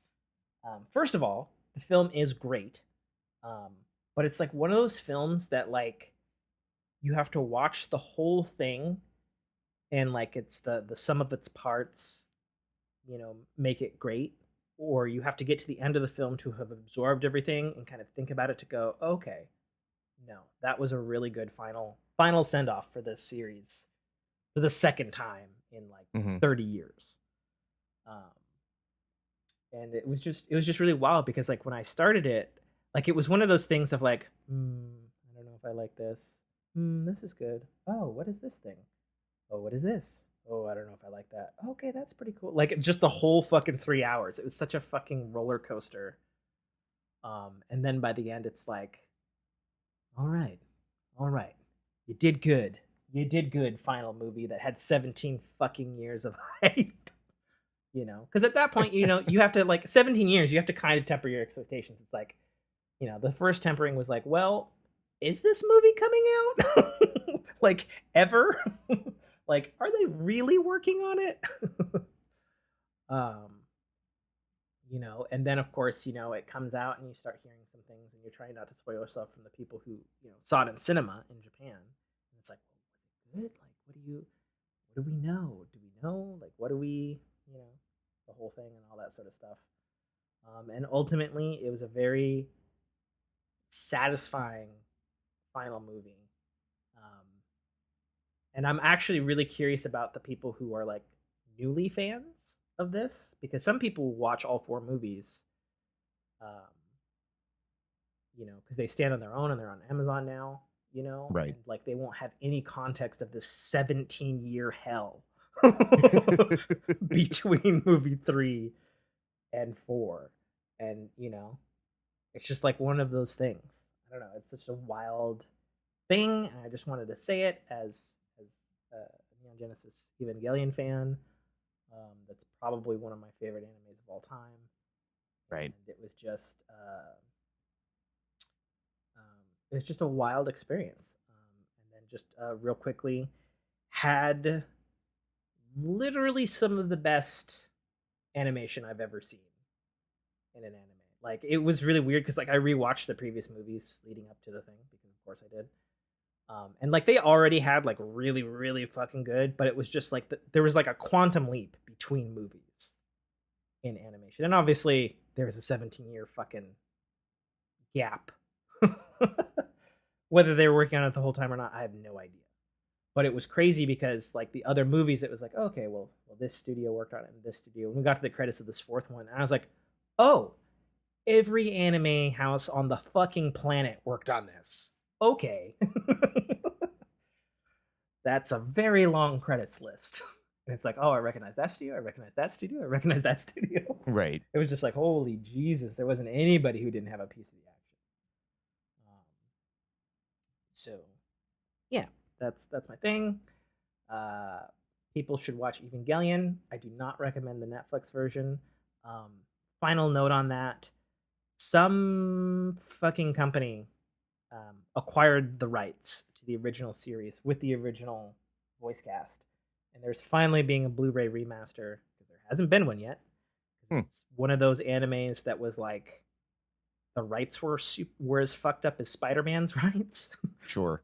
Where like somebody owned the music, somebody owned the cast, somebody owned the translation, somebody owned the art. It was super fucked up for many years. Which is another reason why they wanted to do a retelling with the movies, because they were all owned by the same company. So the beginning in January of next year, there will be a Blu-ray and digital release that will be known as the Ultimate Collection, I believe, that contains the original series and the original 2 movies in remastered glory with the original translation. The only thing it won't have, for whatever reason, because rights, will be the end credits song, because apparently they couldn't get the rights to that. But other than that, wait for that, or watch the movies on Amazon. That's it. I'm done. Take me to No Way Home. Well, did we want to touch on video games or tech, or do we want to just round this, because we're sitting at we're pushing the 2-hour mark? Well, what do we have time for, would be my question, because I was under the impression you had time. Do you not have time no more? No, that's fine. I just wanted to make sure everyone was on the same page. Well, you tell me everything about No Way Home, and I will eat the last half of this. I don't know anything about No Way Home, other than I saw the trailer, and it was absolutely stunning. Yeah, I mean, that's a good way of putting it. So you tell me your thoughts. I will finish this other half of this bagel, and I will attempt to be brief, and we will bang out the other 2 segments. Because I have been wanting to do again. I'm not the Spidey head that you are, but obviously they've been laying the groundwork for this multiverse now at least a year. Yeah, since Loki and WandaVision. Right. Well, even kind of prior to that, when when they went back and unsnapped Thanos. I mean, I don't think that necessarily that's timelines, not multiverse. Well, is it? I mean, Yes, again, it is it's definitively groundwork, right? But yeah, it's groundwork to define the difference between. I And I mean, think I if have a you feeling that No Way Home is going to gray that, okay, right? Like uh, as you said, we define time versus multiverse over, the past movies and now series, and I'm just from when I'm looking at the trailer, and again, I don't follow the lore enough to know backstory on it, but it looks like they're graying that Peter's trying to retcon himself, I mean, yes, you're not wrong about that. right? So, okay, so is there other points you wanted to talk about in that trailer that were of interest to you, who's not a webhead? Who's the bad guy? Well, Not a real mention of him in the trailer, it's probably all of them. right? Would be the kind of thought. Or I have some other deeper, probably more accurate Yeah, it's got my interest peaked because again, just as it does seeing the internet, since it broke yeah the Endgame trailer viewing record in this a day. yes watching the enemy reveals, obviously, Mhm.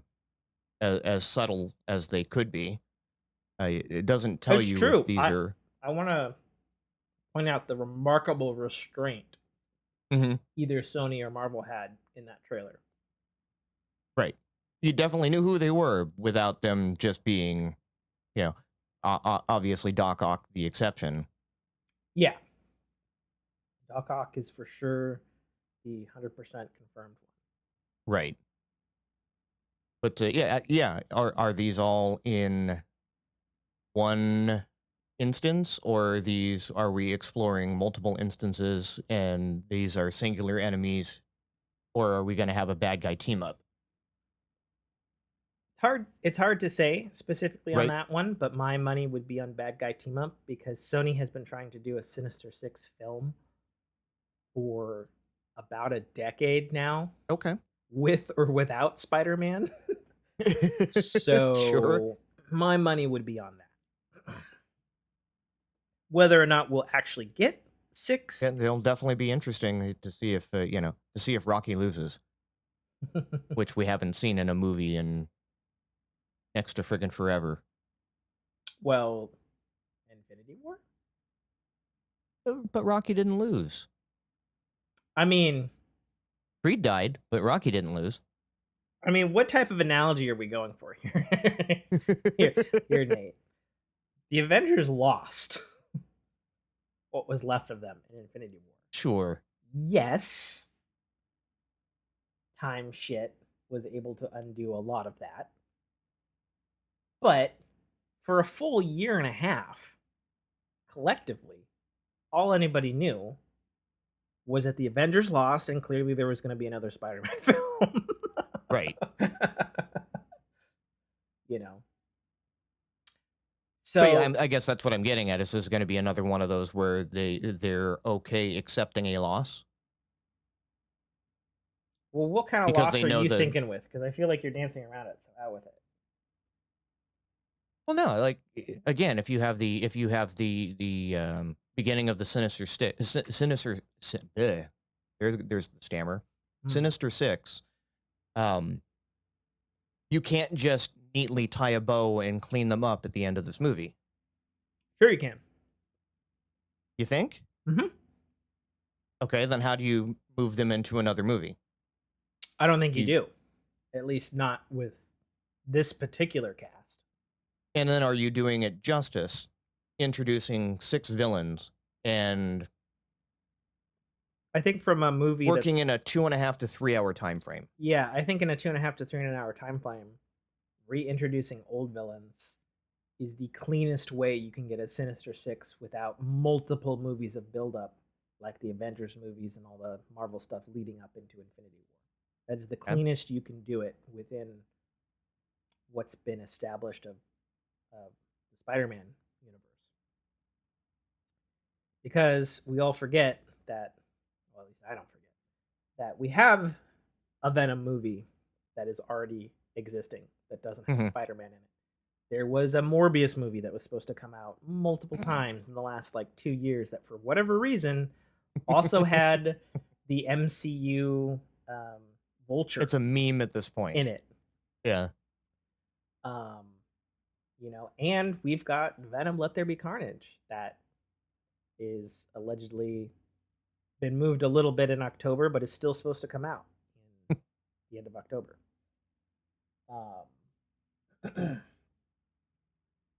So, I mean, I don't know. So, do you want my deep dive on it or not?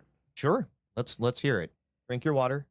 Okay, so first of all, him going to Strange to erase his identity is a direct line from a comic book storyline called Spider-Man One More Day, which was written by the great J. Michael Straczynski, who wrote everything from He-Man to the first Thor film to my all-time favorite sci-fi, Babylon 5.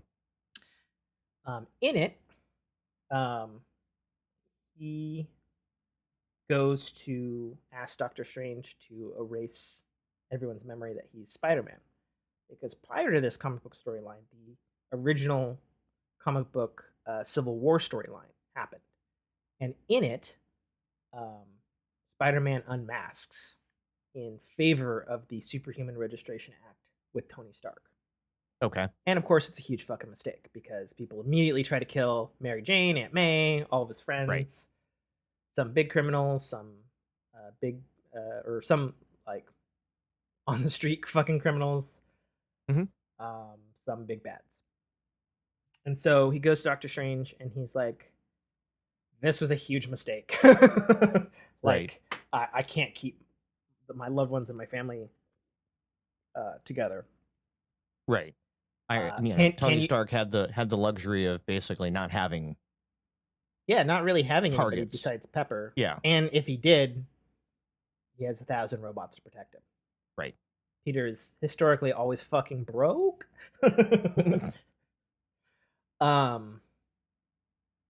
So he goes to Strange, and Strange actually tells him no in the comic. That spell is too dangerous and powerful, and he's not going to do it. However, on leaving Doctor Strange, somebody else is paying attention, and that's Mephisto, who is the Marvel equivalent of Lucifer the Devil. Okay. And he goes, yeah, I'll make that deal with you, Peter. And then Peter's like jokingly like, what, for my soul? He goes, no, I want something more precious than that. I want your love with Mary Jane. And so he's like, in exchange for wiping everybody, Mary Jane doesn't know who he is. Right. Period. Full stop. Their relationship never fucking happened. Interesting. So, because of course he's the hero, he says yeah. And then boom, we get a little bit of a huge reset in which nobody knows who he is. And he has to figure out how to try to fall in love with Mary Jane all over again. Right. Which doesn't happen. She's not off the table, but she just does not know who he is. Yeah. Doesn't know him, doesn't know Peter, doesn't know fuck all. But he makes it because that's what heroes do. So obviously, that's kind of a starting point for this, since obviously his identity got revealed in the prior MCU Spider-Man film, Far From Home, and Strange does agree to do a spell. However, it would seem to indicate to me that this is either not really Doctor Strange or Doctor Strange is being controlled. Now, some people are like, well, that's crazy talk. And then I'm like, seems to me like he just did a spell that fucked with everybody's memory, given how hard he fought to fight Thanos, sacrificing himself and half the universe so that they could win. So him just casually doing a spell because they quotes saved half the universe together and they're now on a first name basis kind of doesn't track. Doesn't track at all, Sure. actually. So either A, obvious answer from comic book logic would be, That's nah, Mephisto. that's Yeah. Mephisto. Yeah. Because people have been theorizing Mephisto from everything from Loki to WandaVision. Because he's the literal devil and he can fuck Mhm. whatever he fucks. Now, we know for a fact that Kevin Feige has stated on record that WandaVision, Loki, the next Spider-Man film, and Doctor Strange, Multiverse of Madness are all essentially one arc. Right. But are So, they happening concurrently?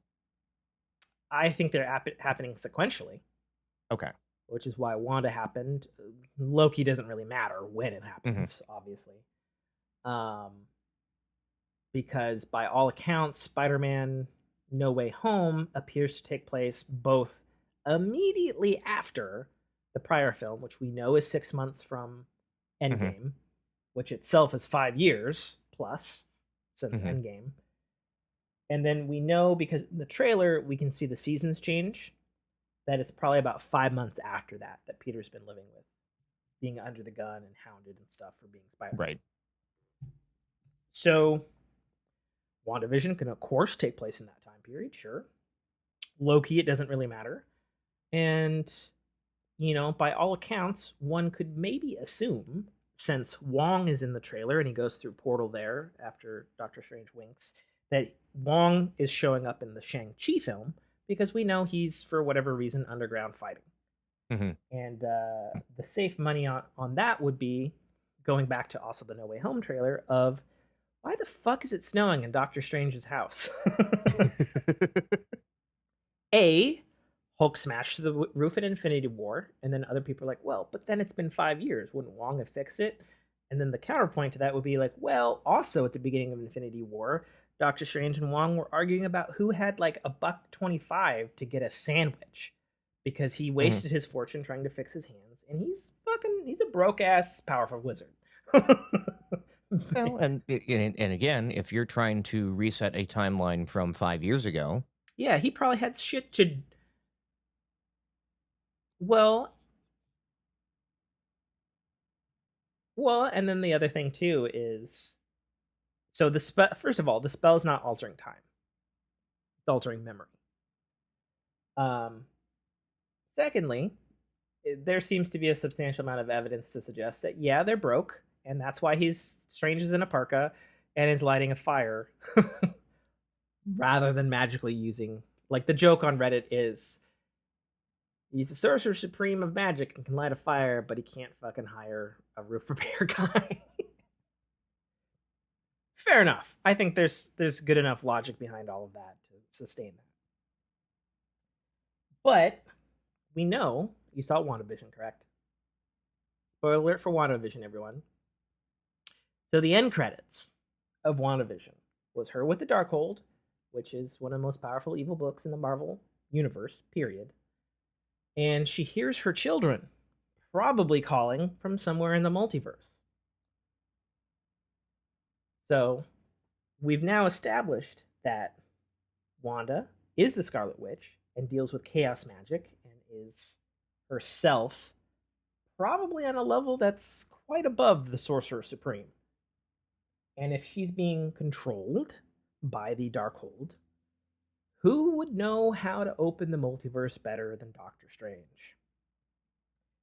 Who has historically, throughout the MCU and even her own show, does a lot of mind control. She's potentially mind controlling Doctor Strange to open the multiverse, cast this careless spell, so she can go find some version of her kids that are actually real.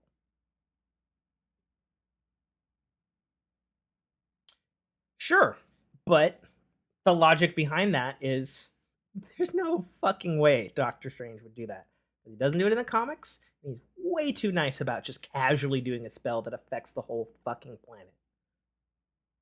That, I feel like there's enough there to be like, yeah, something hinky's up with that. Because we also know that uh, um, Elizabeth Olsen, Benedict Cumberbatch, and Tom Holland have all been on set together in London. which is not where No Way Home is filming. So probably going to see some consequences of all this bullshit in Doctor Strange Multiverse of Madness. So that's big thing for that. Number two, a lot of fans have been going absolutely fucking nuts because of a dude who happens to have a very chiseled chin and a hairy arm that slaps down papers when somebody from who's actually wearing a damage control jacket is like, but the drones are yours. So you're telling us you didn't kill Mysterio, and then somebody from just slightly out of frame slaps down some papers. Reddit internet sleuths seem to indicate that based on the number of arm hairs and how chiseled the jaw is that that's Charlie Cox's Daredevil from the Netflix Daredevil stuff, which would stand to reason because not only is he a lawyer and historically always crosses paths with Spider-Man in the Marvel comics, but also because Charlie Cox kind of let slip that he's in the movie. Probably good amount of stuff, and that's probably very true. So going, yeah, like whether he's just there and he's got the shades and he's just being his lawyer, and he's like, I'm from Murdoch's, Murdoch attorney at law, like, whether he's got a 5-minute scene or whatever, who's to say? Then the following thing, obviously it's where it gets fucking completely wild and all over the place is, we go into the multiverse. Shit goes very fast in there. There's a scene where Spider-Man's running with what appears to be a black Spider-Man suit, but from toy leaks, because good old toys, we know that he's actually wearing like a black and gold suit that's got like some fucking magic runes and shit on it. So it's probably a magic suit. Pretty. I think that one's pretty solid, 100% confirmed on that one. And the reason it's just black is because they probably didn't put the CGI on in that particular scene where he's running. Because the fucking suit in the plastic toy, he's got like a glowing fucking Spider-Man logo. He's got like fucking glowing fists. He's got a lot of glowing shit on him. Obviously, we see him and Doctor Strange in some kind of canyon that almost looks like it's the exact same fucking visual effects file as the opening shot with Falcon and the Winter Soldier flying through the canyon. And for whatever reason, trains, lots of fucking trains, couldn't fucking tell you what's going on there, other than it looks wild. And then a lot of people pointed out that that's the fucking train from Spider-Man 2. And then other people were like, no shit, that's what trains look like in New York. Which then leads to something that has been so thoroughly analyzed by fucking Reddit and Spider-Man fans that they have AI upscaled, image enhanced, color corrected this fucking rather dark shot of looks like Peter, and there's something in the dark that leaps out and attacks him, and then there's something red there. So a lot of people were like, oh, that's fucking Carnage. I'm choosing to believe this because it makes more sense based on the Reddit AI crazy upscaling analysis that they've image enhanced, that's actually the lizard from the Andrew Garfield films leaping to attack Peter, and then like a magical force field, perhaps a cage, is holding him in. Which lines up to rumors about the script leak of him and Strange have to basically fight and collect like fucking Pokemon the old Spider-Man villains to put them back into their proper universe.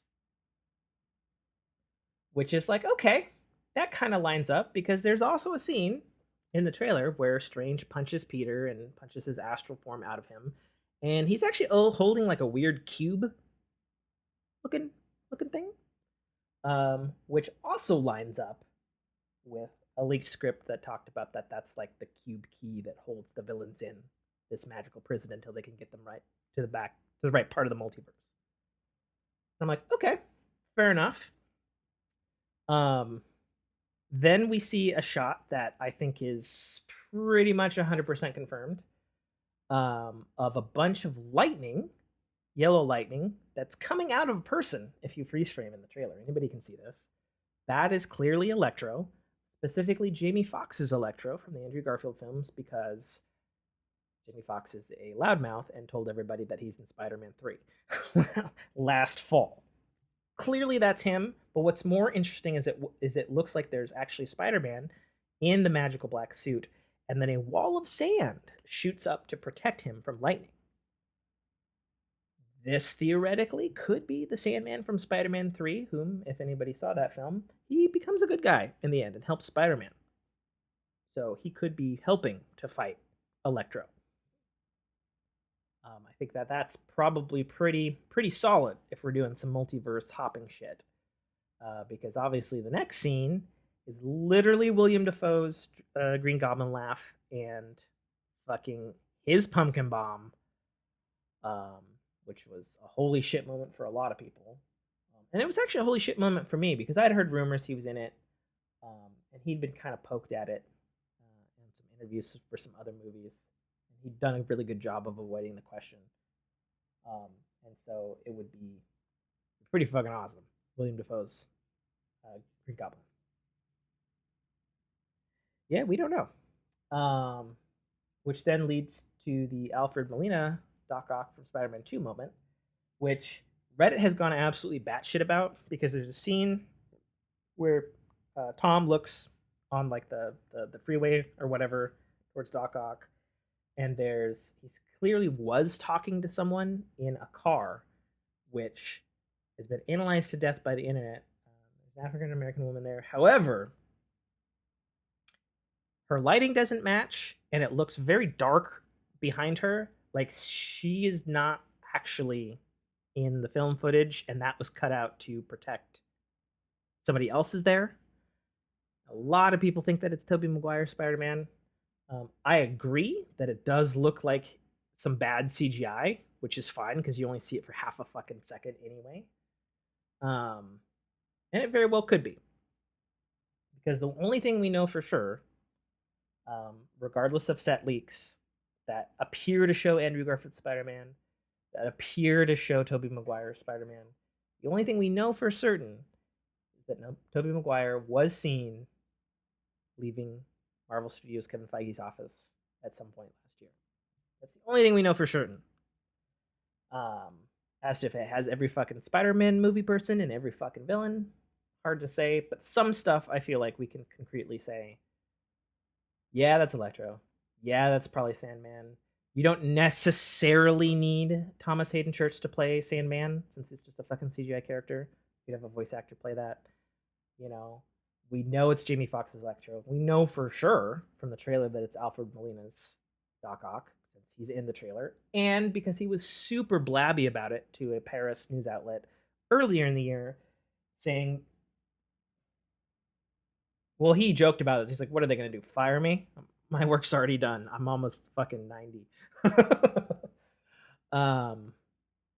You know, and he said in that interview that, oh yeah, he falls into the multiverse from the generator thing that he pulled in Spider-Man 2, and that's how he gets into the multiverse, and it's the same character. And it's like, okay, well, Melina said it. He's clearly in the trailer, probably 100% true.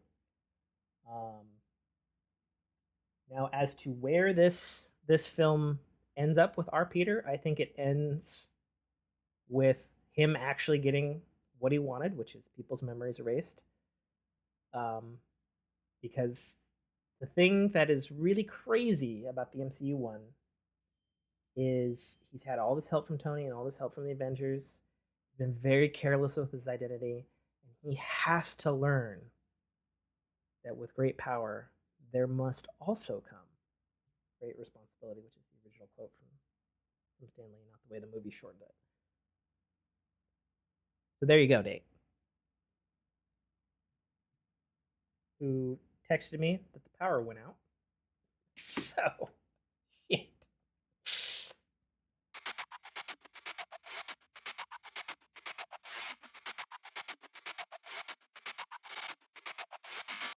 Hello again. Holy crap, that. Say that again? Hello.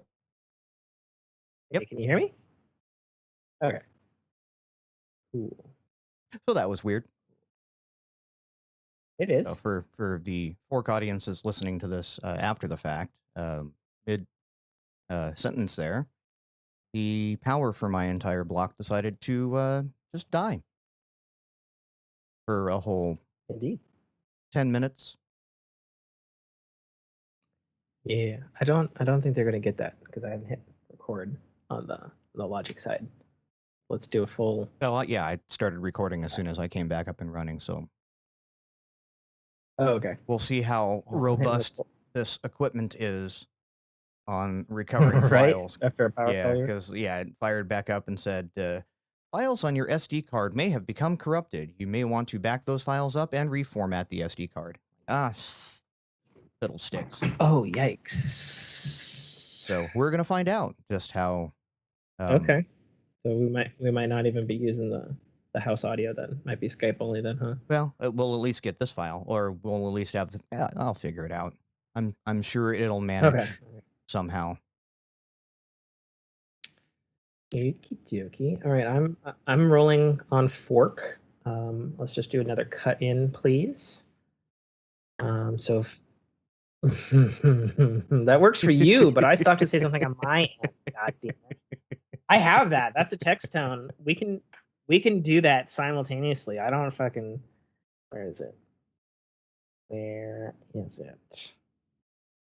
Oh yeah, I have it on calendar. Okay, hang on. I don't know how well it marks, but it probably marks pretty good.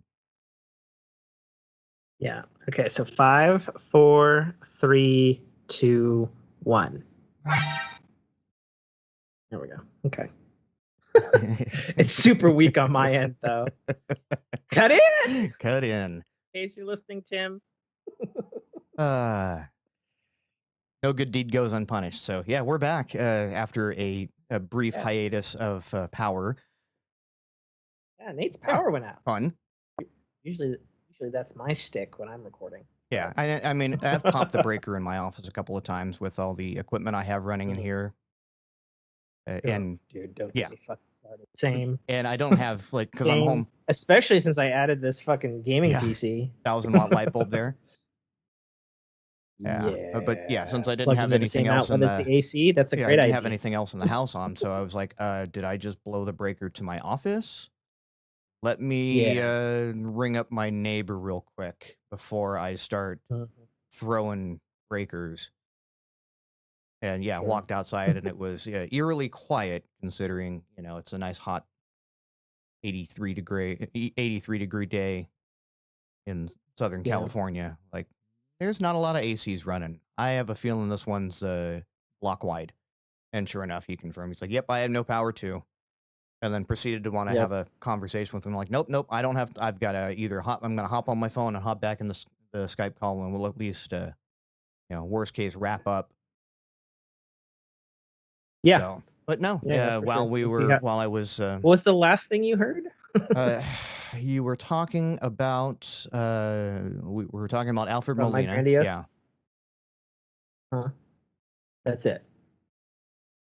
Okay. Well, I had a grandiose tirade. The gist of it, save it since I know you listen to these, was basically this MCU Peter Parker hasn't lost anything. And a defining character trait of Spider-Man is the motherfucker loses. Like, he loses a lot. Like, he loses at life, he loses fighting crime, he just loses. That's what makes him one of the greatest, most relatable superheroes there is, besides being broke, obviously, and trying to get the girl and not always getting the girl. And, we've seen this guy, he's been given a lot of stuff by Tony. And yes, he's made some huge mistakes, and yes, he's paid for them in some way, but nobody's died and nobody's paid a heavy price until now. And I think, the lead is buried in that the movie's called Spider-Man No Way Home. 100%, he's getting lost outside of the Marvel Cinematic Universe, or as the Loki show says, the sacred timeline. And he's going to get stuck in the Sony Spider-Man universe, which I think they renamed again just last week because Sony's crazy. Because it was called something dumb like Sony's universe of Marvel characters or some shit like that. Ridiculous. And we're gonna see him over probably in, Venom 3 and maybe even Morbius and all these other villain films that Sony's been making for no reason. Because they have the rights and they need to use them. Well, but most importantly, I think we're finally going to get the MCU version of, whether it's we get his Uncle Ben in this version, or they do have one or both of the Spider-Man, and maybe they sacrifice themselves. And, this is the price that must be paid for the world knowing he's Spider-Man. And I think we're finally going to get, as the closing thing and the music swells, him saying, this is why with great power there must also come great responsibility. Which is the original saying of it, not the shortened movie version. That's the way Stan Lee wrote it. Corrected people up until his death on people saying it. And I think that that's important, not just for the growth of the MCU Spider-Man, but also because we're tackling these other villains. And there's a pretty vocal, I don't know if they're a minority or a majority of Spider-Man fans who are not a fan of the MCU Spider-Man because he's been handed things. Because the joke on Reddit, I think, is they call him Iron Man Jr. or Spider-Toy Jr. or something like that, which I don't agree with, having read a fuck ton of comics, and he always looked up to Tony in the comics and stuff like that. But I do agree. He wasn't the trust fund beneficiary. Sure.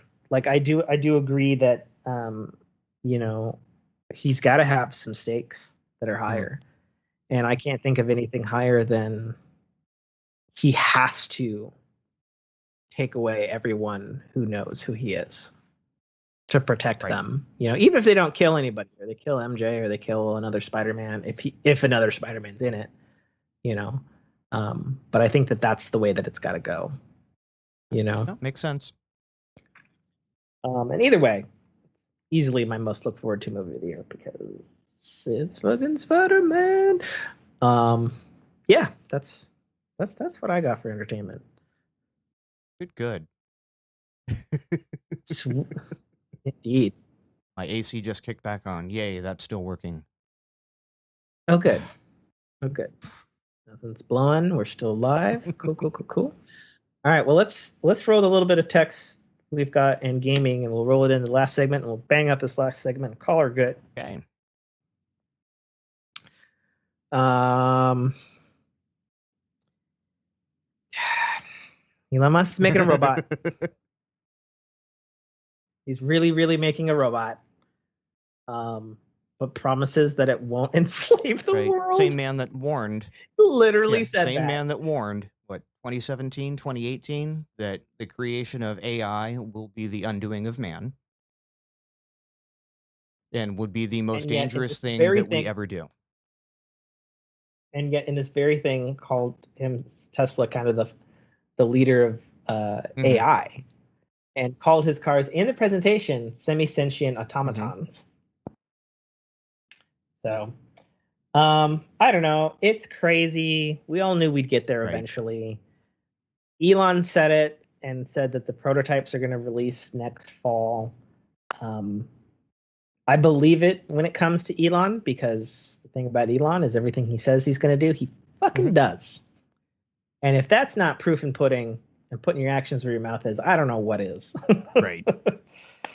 It's just going to be a matter of what the iteration, if they look as elegant as proposed, versus the I think they will Boston Dynamics bots that are out there. True, which are really awesome and really advanced, but not too many people can afford. I liked what he said in the presentation about they can only lift 145 Deadlift or 150 45 pounds. and It can deadlift 150 and 45. lift Yep. 45 pounds. And I like that from the sense, and also that the bots are supposedly going to be less than 150 pounds. And I think they said, what did they say? 5'10"? 5'8". I think 5'11". Yep. 5'8". And so I liked the point that he talked about, most people will be able to overpower Yes, them. as long as we're building them, they're not building themselves. Right, exactly. And I think that that's a very important good note that he said of all of the scary. Yeah, 5'8", 125. And I also liked that he talked about the first iterations, are going to be really helpful for elderly. Sure. Or like picking things up. I can or totally understand the use case. really like I see why it's there. can't. And this is, what was it? The Robin Williams vehicle, AI, not AI, Millennial Man. Bicentennial Yeah, that Man. one. Bicentennial Man. You got there Right. 50% of it. And even right, even to a certain level, the Will Smith one. Well, yeah, and the Will Smith one is kind of important to note because of Isaac Asimov's laws of robotics. Of course, we'll be following them, not ironically. And then also because these bots look a little bit like the Will Smith iRobot robots. Sunny. Played by Alan Tudyk. So yeah, Tesla bot 2022 fall. Prototypes specifically, right? Or purchasable prototypes, I guess. And I think I mentioned in the Discord, the only thing that would have made this more cringeworthy would have been if this was Bezos announcing this and say, we are going to employ these bots in all of our fulfillment centers. Let's just take humans right out of the equation. I mean, there already are a lot of robots in fulfillment centers. And I know this from people who work there and firsthand. And they're not too smart. Right. Well, and that's the idea. They're assistants. They're tools. They're not replacement work. But we've already heard about the self-driving vehicle tech going into the delivery mechanism. Drone delivery has already been tested out, so we're already eliminating a human need there. So why not just go all the way down to you point and click, and the robots, do all the busy work. A la Fifth Element. Yeah, and and in typical Elon Musk fashion, he had, well, not the Zorg Corp thing, but I know what you're talking about. Good callback. One of my favorite movies ever, by the way. He pointed out that, because I do always really like that Elon Musk does have an idealistic view of the future, especially since he's the one doing fucking most of it these days. And he's like, I don't imagine these taking over like jobs, but I do imagine where they'll be doing things for us so we can have more time to do the things that we love. And I really like that idea. And obviously that's, as a science fiction writer myself, that's literally what science fiction writing has been dealing with. If it's not, it's a very idyllic and naive premise to think that we could stop at a certain point where we go, okay, these are just here to assist, and not go past that and go, well, they can just do it for us. So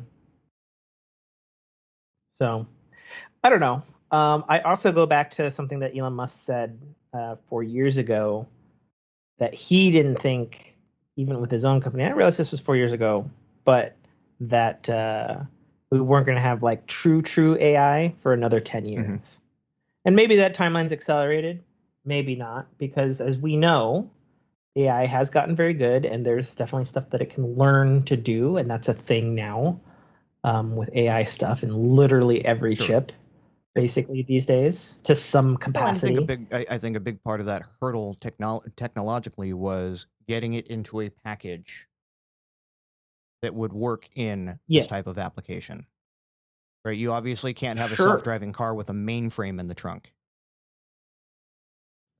True, and they said at the Tesla thing that the Tesla bot will have the same mainframe core thing as the the Tesla Right. cars, which makes sense. But they basically Because now have this, neural net positronic brain thing down to about the size of a brain. So,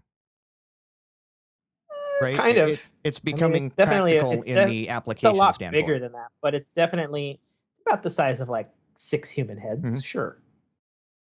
But yeah, it's getting there. Anyways, Tesla bot. It's a thing. I don't know. Rewatch Terminator or Right. something. I I will don't know put what this else on to fucking record here, say as I about it. have many other times that this topic is come up. I bow down to my robotic overlords, and I am here to serve. Otherwise known as "Don't kill me. I am your friend."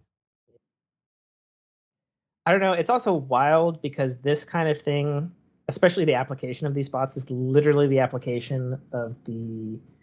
I don't think it's exclusive anymore, but it used to be exclusive. The PlayStation game Detroit Become Human, which is a fantastic game, but it was literally like these type of bots and the different models, and they help people in homes and stuff like that. And then eventually become, like every story, become sentient. So yeah, I don't know. It's we're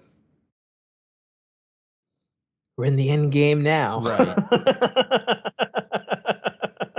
I mean, yeah, even if we don't do this, so what was I was trying to think of it and I looked it up here. The, Surrogates. Do you remember that movie? Oh yeah. How long now is it till we get to that point? Even if the AI doesn't get good enough to operate autonomously, where we get to a surrogate situation where we now just never leave our little closet and send our skin suits out into the world. It's so funny you brought up surrogates because I feel like I have to plug this now. We actually had the dude who wrote and drew surrogates on this show. Nice. That was part of that Starlight crew. Gotcha. That's cool. Yeah. Yeah. Just throwing it out there, Fork fam. Back and check out all the ones where we were interviewing the Starlight writer creator crew. Surrogates is on one of their credits. Yeah, I see like old movies that are just like very telling of what could be, between the Ready Player One, we all live virtually and work virtually in a world, or then you have like surrogates where we virtually work in the real world. Right? How long is it until we get Gamer?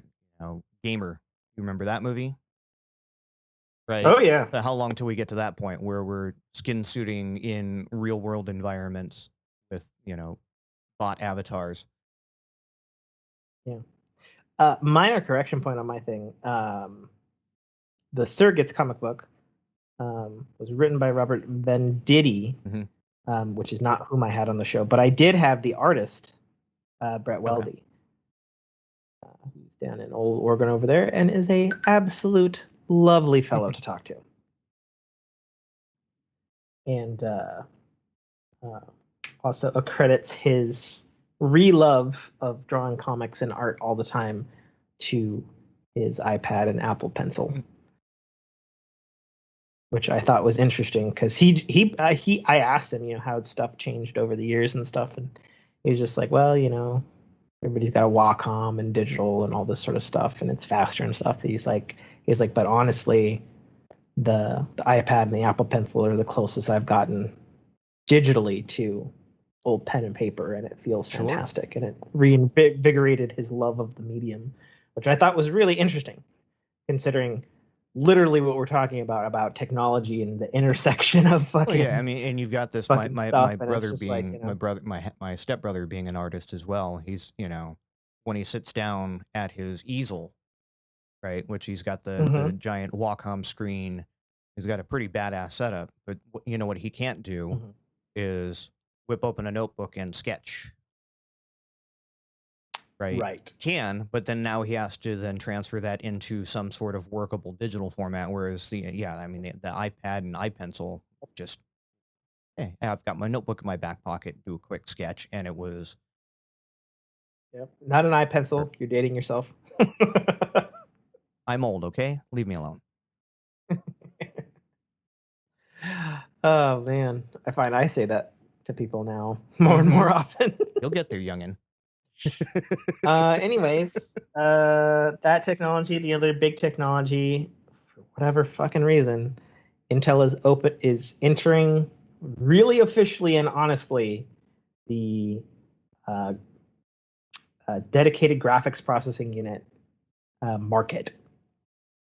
They're doing it with their Arc series.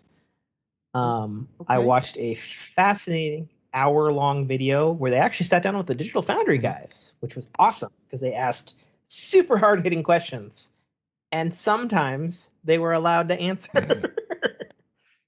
God, I love the Digital Foundry guys. They were even able to ask, they're like, so performance, what can we expect? And they're like, we're not allowed to talk about performance. They're like, what we can tell you is that it's going to be the first Intel stuff on 5 nanometer, which is pretty awesome, actually, considering Intel's had such a fucking problem getting past 14. My guess on that is perhaps a GPU is more easy to produce on a higher nanometer density than a CPU. That's just my guess. I don't have anything to back that up. That's just a guess. But yeah, there's going to be a whole range. There's going to be essentially kind of 3 pillars. Low, medium, and high end. On the high end, this is what the Intel guys literally said in Digital Foundry, they're targeting the sweet spot of raw GPU performance, like an AMD Radeon, with the technical fanciness, so to speak, of a NVIDIA RTX. And they will have ray tracing at launch. Yeah, that would be a death knell if they didn't. At this point, sure, yeah. Because do you think they're going to do? Well, and do you think they're going to do a on package a la A9? I mean, they already have with this new GPU, is what I'm saying. No, these are not integrated. These are dedicated cards that you slap into your motherboard. Right. I'm very confused now. Didn't AMD have that? They had I want to say it was A series chips that had a discrete GPU, but it was a GPU built into the die. They're talking about an APU. Yeah. That's what AMD calls it, and that's what the consoles use, which is the CPU plus a proper GPU used on the same die. Yeah, I wonder if they'll venture into that territory, because it would make sense. I don't think so, because Intel's already done that and has been shit on. They made shit GPUs. Yeah. What was brought up officially by the Intel guys was, since some of their chips do have an integrated GPU, is what they could potentially do, since they are Intel, being in that particular kind of advantage spot of having their integrated GPUs in tandem with dedicated. Cool. And that's something that they could do that AMD or NVIDIA couldn't, since obviously it's their chip. But they also said that that's a very complicated proposition, because they pointed back to how NVIDIA used to have SLI, where you could daisy chain your cards. And they were saying that's literally just not how anybody uses graphics technologies these days. So they're like, that's what they're looking at. They don't know if it's possible, but they'll see, since they're in a position to do perhaps something different with it. But yeah, no, it was really interesting. They were talking about how, obviously they know, being Intel and having, they've been in the gaming space for a long time as well, from a PC standpoint, that their biggest hurdle is, of course, getting functioning GPUs into the hands of developers and getting people to write their APIs to be compliant with whatever their graphics code technology interface is for that. But they're very serious about it to the point where these Intel GPUs are not being manufactured by Intel, which is Okay. wild. Yeah. They're being made by TSMC, which is, of course, the top dog in the chip industry right now. Hands down, not even a fucking competition. Like, not even fucking close. Which is interesting that A, they got TSMC to do it, and B, they were able to fucking get some portion of TSMC's capacity away from Apple and everybody else. Yeah, very interesting there. Also interesting, and this is a substantiated rumor, that there's some lads in like Michigan or something who have one of the working RISC-V processors, and Intel wanted to buy it straight out for $2 billion. Okay. Which is not surprising, considering, like, yeah. So anyway, I think those are very interesting, and I think definitely very future forward, future looking. Yeah, I think it's the smartest stuff I've heard coming from Intel, given how crazy their new CEO is. I just think it's interesting because they have such an uphill battle there. You know, they're never going to be on consoles. You know, and then to anybody who's got a gaming PC, you know, they're not going to want that because it's not going to be compatible with anything. Right. You know, and they know that, they're aware. They said they're talking to all their developers in their Intel stable and stuff that they communicate to frequently about it. So it's just going to be interesting, you know, especially because since they are Intel, they are into the position of, with the other manufacturers, of like, okay, well, this one's going to have a Intel GPU, just ship it in the box or whatever, you know, for the pre-build PCs and HPs and all that sort of stuff. It'll be very interesting. It'd be very interesting to see, and I'd imagine they'd have to massively undercut whatever deals those manufacturers already have with NVIDIA and AMD. Yeah, interesting in that particular front. Yeah, I'll be interested on how this all plays out. And you know, again, it's Intel, so they're going to have brand recognition no matter what they do. True. Sure, for a long time until everybody doesn't care. They'd have to absolutely fail at something, which they haven't. They've done poorly on things. True. Doing poorly is not failing. Doing poorly is not failing. I think that's the fucking name of the episode right there. Doing poorly is not failing.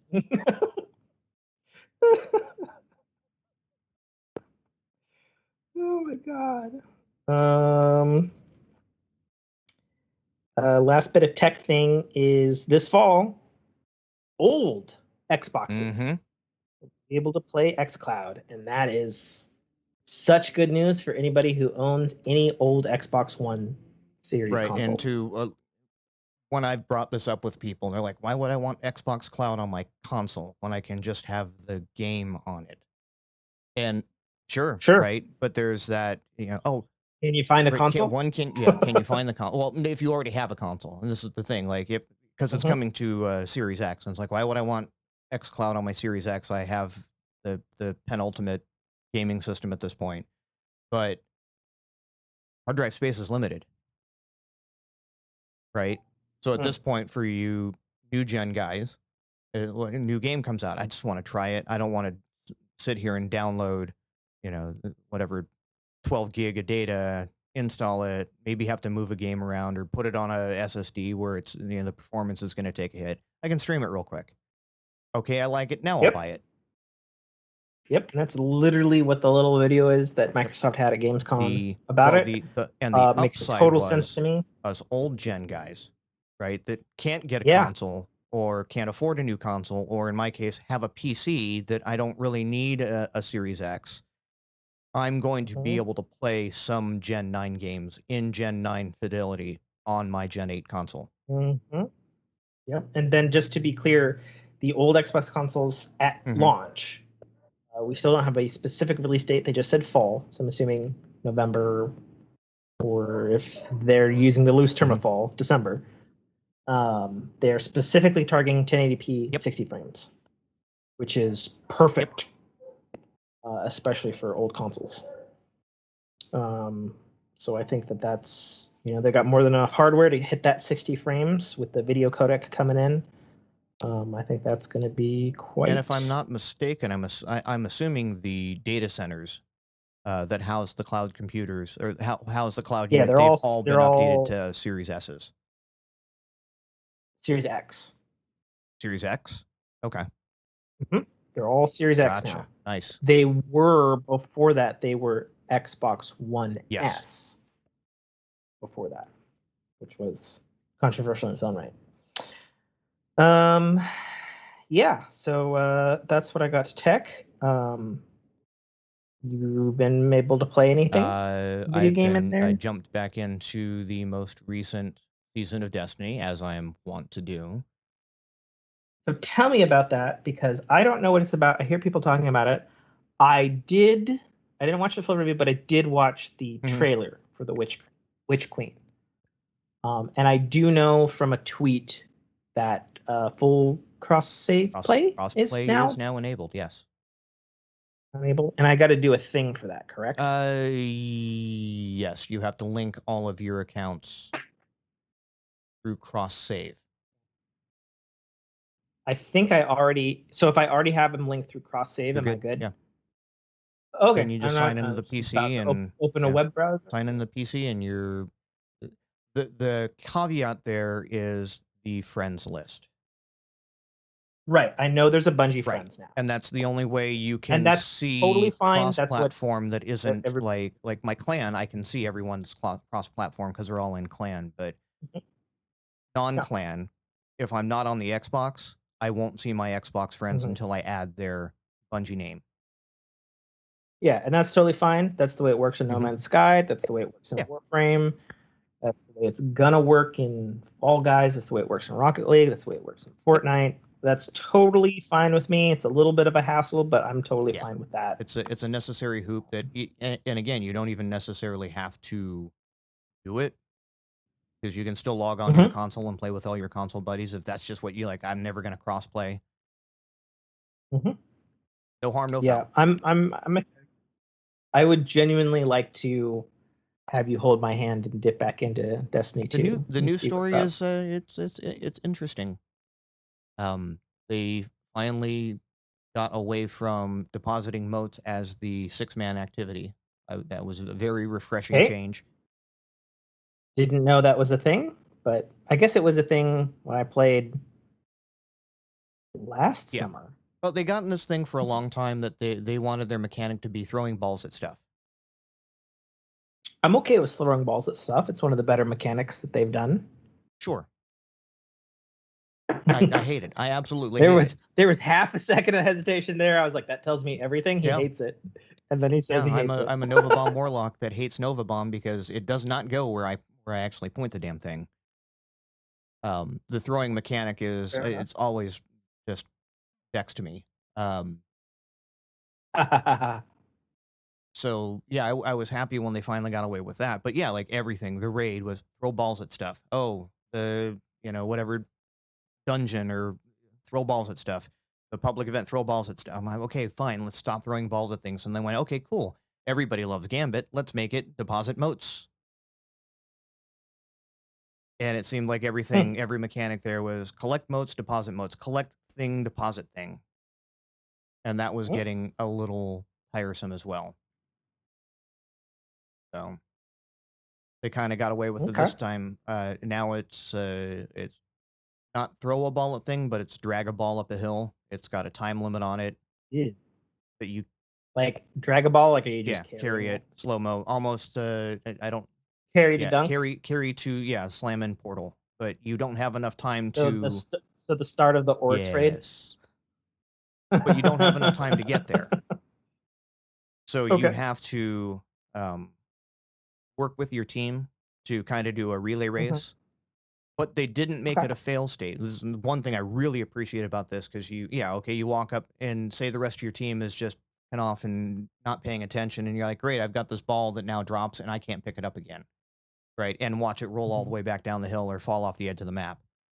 Um, they did put a cooldown on it, but it's not a game-breaking cooldown. Like you can never touch the ball again. Yeah, you may lose some progress. It'll take a little longer, but you can go back eventually, pick up your own ball, and bring it the rest of the way. Okay. So Sounds not exciting. yeah, I mean that's the progress mechanic. You're still out there. Like the enemy density is great. You can just go out and slay. And oh hell, the ball came up. Let me walk it up most of the way. Crap, I have to drop it now. Go slay some more, pick it up again, and just finish it. And then the second iteration of it, it's much like the old salvage game mode, where a random Okay. control point pops up, and you just have to defend it for X amount of time. I'm actually not really sure how the failure state on that. So there's variety to it, and again, enemy density is great. Okay. It's got enough challenge to it that you can't just dumbstick it, but not Okay. so much that you have to come in with a team. Gotcha. So, and then the story. The story is always good. I mean, this is Bungie's. Even So I heard something about Osiris isn't really Osiris or yes, some shit. Okay. and So that's been the whole apparently time? hasn't been for a long time. Yeah, So is the Osiris in the Osiris expansion? Is that Osiris, or was that not Osiris? not sure yet. But the Okay. Osiris, yeah, Fair the enough. Osiris that rescued Crow was not Osiris. Okay. That is for certain. Yeah, how long that was and whatnot is still up in the air. Whether even Osiris is alive, which is kind of our onus Okay. this season. Okay. But yeah, beautifully voice acted. Savathun is I forget the name of the voice actress, but yeah, she's voiced amazingly. Queen Mara's back, so everyone is getting their schmexy jewel on for the Awoken Queen, and yeah, it's again the good storytelling. That's one thing Bungie does well, even when they execute it poorly. The story itself is still pretty good. So Savathun is voiced by Deborah Yes. Wilson, who has voiced Kit from the new Ratchet and Clank, Shelda from Bugsnax. She's done World of Warcraft, Guild Wars, and she's somebody in Star Wars Jedi Yeah, Fallen she's got some Order. charms. Okay, cool. So I assume you're excited for February 22nd of next year. Yeah, I kind of am. Okay. So I'll give you my Fallen Destiny player spin on the trailer, and you tell me if there's things that I missed or if I should be excited for in perhaps a different Okay. direction. So what I got from the trailer was Savathun, sister? Yes, to Xivu Arath. Sis. Oh no. So she would have been the lover of Oryx? Oh, sister to Oryx, yes. Yeah, sister to Oryx is coming for everybody. And it does look like everybody, which is the way Oryx was, so I guess that makes sense. There's going to be her own throne world, which has a spin of Hy-Vee / forest / swamp / swamp / like castle kind of thing. And when I saw the forest, I immediately thought of callback to original Destiny 1 art that never came to be in the game. I'm kind of thinking it was maybe some of that, perhaps. And then the most interesting thing that I thought was she talking about truth and like what really is truth. And then it looked like she had some hive ghosts that then resurrected some hive, and hive is now using light subclasses against guardians. Hive Guardians, which I think is great because unless I'm wrong, and they've done something in Destiny recently, we only ever fought Guardians or Guardian types once in Destiny. That was at the end of Rise of Iron in the crypts. Yes, and they weren't even guardians. Yeah, they receive Right. a nanite bot, whatever the fuck. But it was still wild. Right, and the only other time we went up against a light bearer was Gaul. I don't remember. Beginning of what was it? Beginning of D2, not D2. Oh, the main yeah, bad guy Barry. in Destiny 2. Oh, yeah. I mean, stolen light, Right. I guess. But yeah, you're right. Technically bearing the light because he took it. But okay, that's fine. Okay. So yeah, I mean the mechanic exists. So I'm going to be interested because like they showed on the trailer these hive guardians just decimating other guardians like we would to them, which that'd be a Which is first. awesome. Which sounds Yeah, awesome. that would be a first that you can actually get So there's a obliterated. bunch of gameplay I haven't seen, I'm guessing. It's in that trailer, I believe. The trailer I saw was all CG. Okay, then. And it showed them decimating them, but it was, it was CG. Right. It wasn't gameplay. But I know there was like a reveal stream that was like an hour long. It was a lot so of that. But yeah, that's just nice because again, we've always been these, we're big tanky guardian, and you send us send us your most badass, and we'll take a couple of shots and go hide behind a corner and recover our health, or oh yeah, you take out a guy, we'll just resurrect him. There's never been a palpable fear to facing an enemy. So to have something that actually has some balls to it, right? Like these things are going to walk in the room and team wipe you, like we've been doing to them for years, is nice. So we'll see how well they play that. If not just their one-hit wonders. They looked in the trailer. You saw them basically doing an execution on a hive ghost.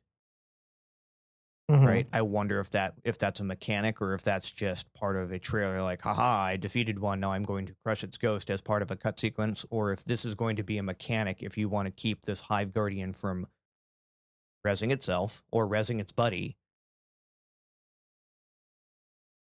Well, that would be interesting if it was a mechanic then, because then they like kill you and then their ghost is there, and then they could go up to the ghost and like silence your ghost. Well, and that'd be the flip side. If we can crush their ghost and they crush ours.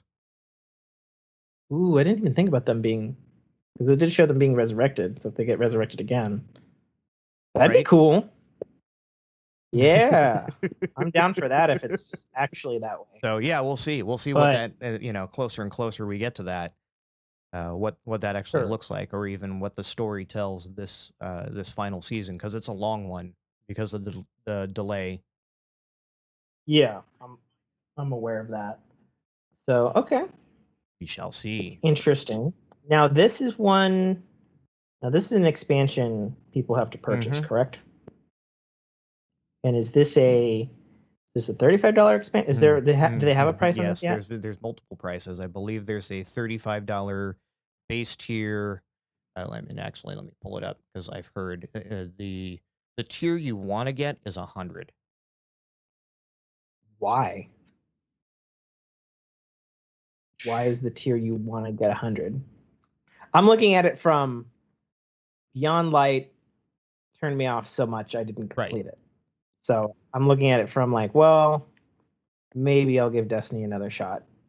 So it's the 30th anniversary bundle, which has they're going to have a lot of previous Bungie IP.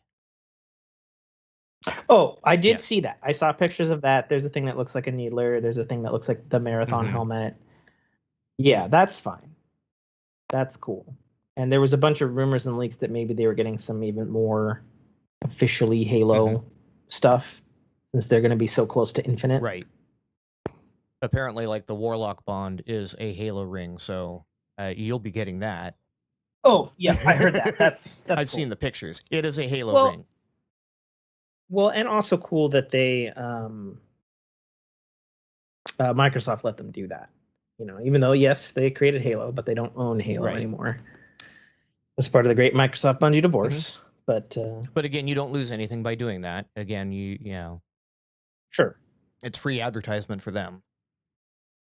Yeah, I'm thinking that's probably what they're looking at, especially from the Halo side. It's like, yep, we're going to be existing in a similar space for perhaps a long time.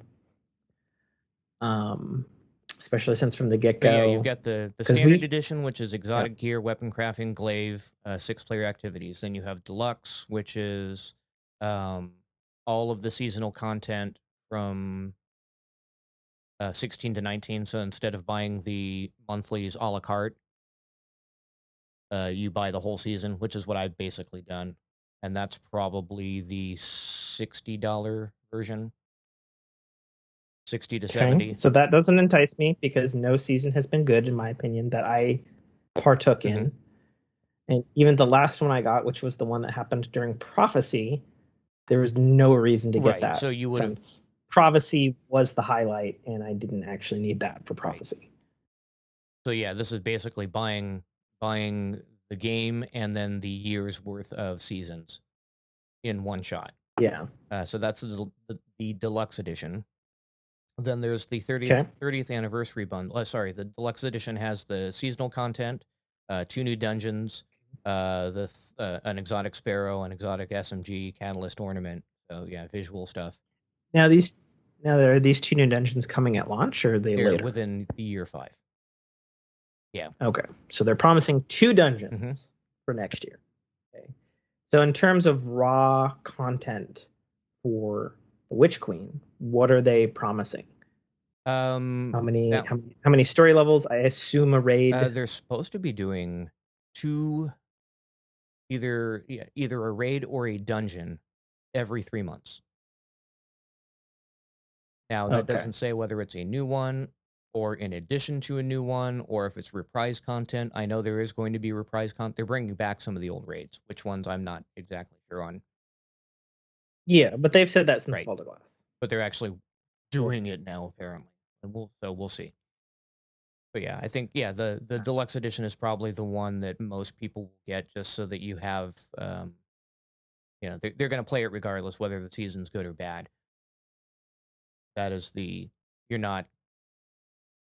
So then, as a maybe returning player, if the campaign's good, I'm looking at 35, 45, 50. What probably 70, just to have access to everything, game wise. And then if you want to go, anything after that is now bonus content. So you have the deluxe 30th anniversary bundle, which you'll probably be able to a la carte the 30th anniversary. And that's the $100 one, and that's the on everything before. New dungeon, Gallarhorner's coming back. I heard that. Which, whatever. I mean, that's fine. They should never have removed Gallarhorn. Right, exactly. Quit. Gallarhorn was Gallarhorn for giving a it to reason, me, taking it away, then charging me to give it back to me again, and then taking it away, and then the fact that this is part of the 30th anniversary bugs me. It's part of that bundle, so you're basically charging me again for Gallarhorn. It's a pain point, and it's Gallarhorn. It's a rocket. Like it's going to be is, but it's going to be nerfed or neutered now because of how much of a problem it's been in the past. So yeah, you can't have a pay to win mechanic. You will piss off more people than. Yeah, sounds like Disney's just still being Destiny to me from the outside looking in. Standing outside, past Bungie weapons, Thorn armor set, Marathon themed armor set, streetwear, the Bungie streetwear ornament set, helmet ornament. Just says helmet ornament. I'm gonna guess that that's your Master Chief at some point in time. I would think that they would have an armor set or a helmet ornament, and I would think it would be infinite based. That's probably pushing up against IPs that styled, right? Like the Halo ring is one thing. To do a full Master Chief in someone else's game might be. Microsoft might have been like, all right, let's just stop here. I mean, I could see it as a Titan armor. Sure. Everybody's equated that similarly. Okay. Well. But yeah, and then there's apparently the Uber Deluxe version that has a collectible Hive Ghost, and apparently that one's going for $200. Okay, well that's good that they're giving people physical stuff at least. That's pretty neat. Okay, so Witch Queen, February 22nd. You apparently need to spend a lot of money Mhm. for it. I'll keep some loose eyes on it to see if there's any interest from my old Destiny group, or if I want to dip my toe in it, or Microsoft will surprise me again and they'll have it on Game Yeah. Pass. 40 for standard, 80 for I'm deluxe. thinking That's what it I'm was. thinking not for that one, since that's supposed to be the bigger Mhm. expansion, is it not? Okay. So playing Destiny new season's good. I assume you haven't been playing anything else. Nope. Nope. Yes? Okay. All right, so I have a note all the way from August 10th. Stop me if I've talked about these Okay. before for games. Did I talk about Splitgate? No. Cool. I'm playing Splitgate, and so is every fucking console player and their Mhm. mother. So much so that the dev team hired more devs and bought more servers, because just like Among Us last fall, And Splitgate is um, basically peop the Halo PvP shooter with portals. it is literally Halo PvP Yep. plus portals. It is a arena shooter that does not have ADS properly, and it has literal Mhm. portals. And the people and the weapons are super generic looking. Don't like their art style at all. But they control just like fucking Right. Halo, which is awesome to me, who felt I was only ever good in a first-person shooter. I guess probably because I'm an older gamer, I think I just gravitate towards arena Mhm. shooters, as these would be called. And this is a full arena shooter, free to play, full stop. Very strangely, from a company that was founded by the original founder of Intuit, who made QuickBooks. Guess he was gaming a lot in his Not free time. joking. I guess he's clearly a gamer. And this actually came out in 2018, very crazily, for Mhm. PC, and has been in open beta early access ever since. And didn't really find the success they were looking for in PC. And then I guess somewhere along the way, like, oh, well, they're using Unreal Engine, so like we can port this to console and maybe make some microtransaction Right. buck. And they broke all their servers because they came out August 8th, and they're it's so popular right now. They had to hire more staff, they had to buy more servers, and then they're like, okay, well, we're going to do season content. We're taking it out of beta. We're going full version 1. We're doing a next gen port. We're doing all the things now. And the thing is, which I find fun, since my unfortunately my primary game group is mostly on PlayStation. It's awesome to play with them a game that is as close to fucking Halo as you're Right. gonna get on PlayStation, while also having Portal Mhm. elements. Um, the best things I can say about it is the game mechanically feels fucking perfect. Like it's Halo 3 style mechanic. And then portals are tied to your Mhm. bumpers, which is also perfect. Um, the How do they only handle? Do other they have mix, throwables or no? so there's only one Okay. throwable, and it's a EMP Okay. grenade, which eliminates portals in the area. And the way portals work in multiplayer, because I'm sure everyone's curious, um, they work literally exactly like Like Valve's blue portal, portal. orange portal. You you can only put them on surfaces that have like a kind of hexagonal neon blue Mhm. texture on them. So there's like walls or different things. You can't put them anywhere you want, which was also how Portal worked.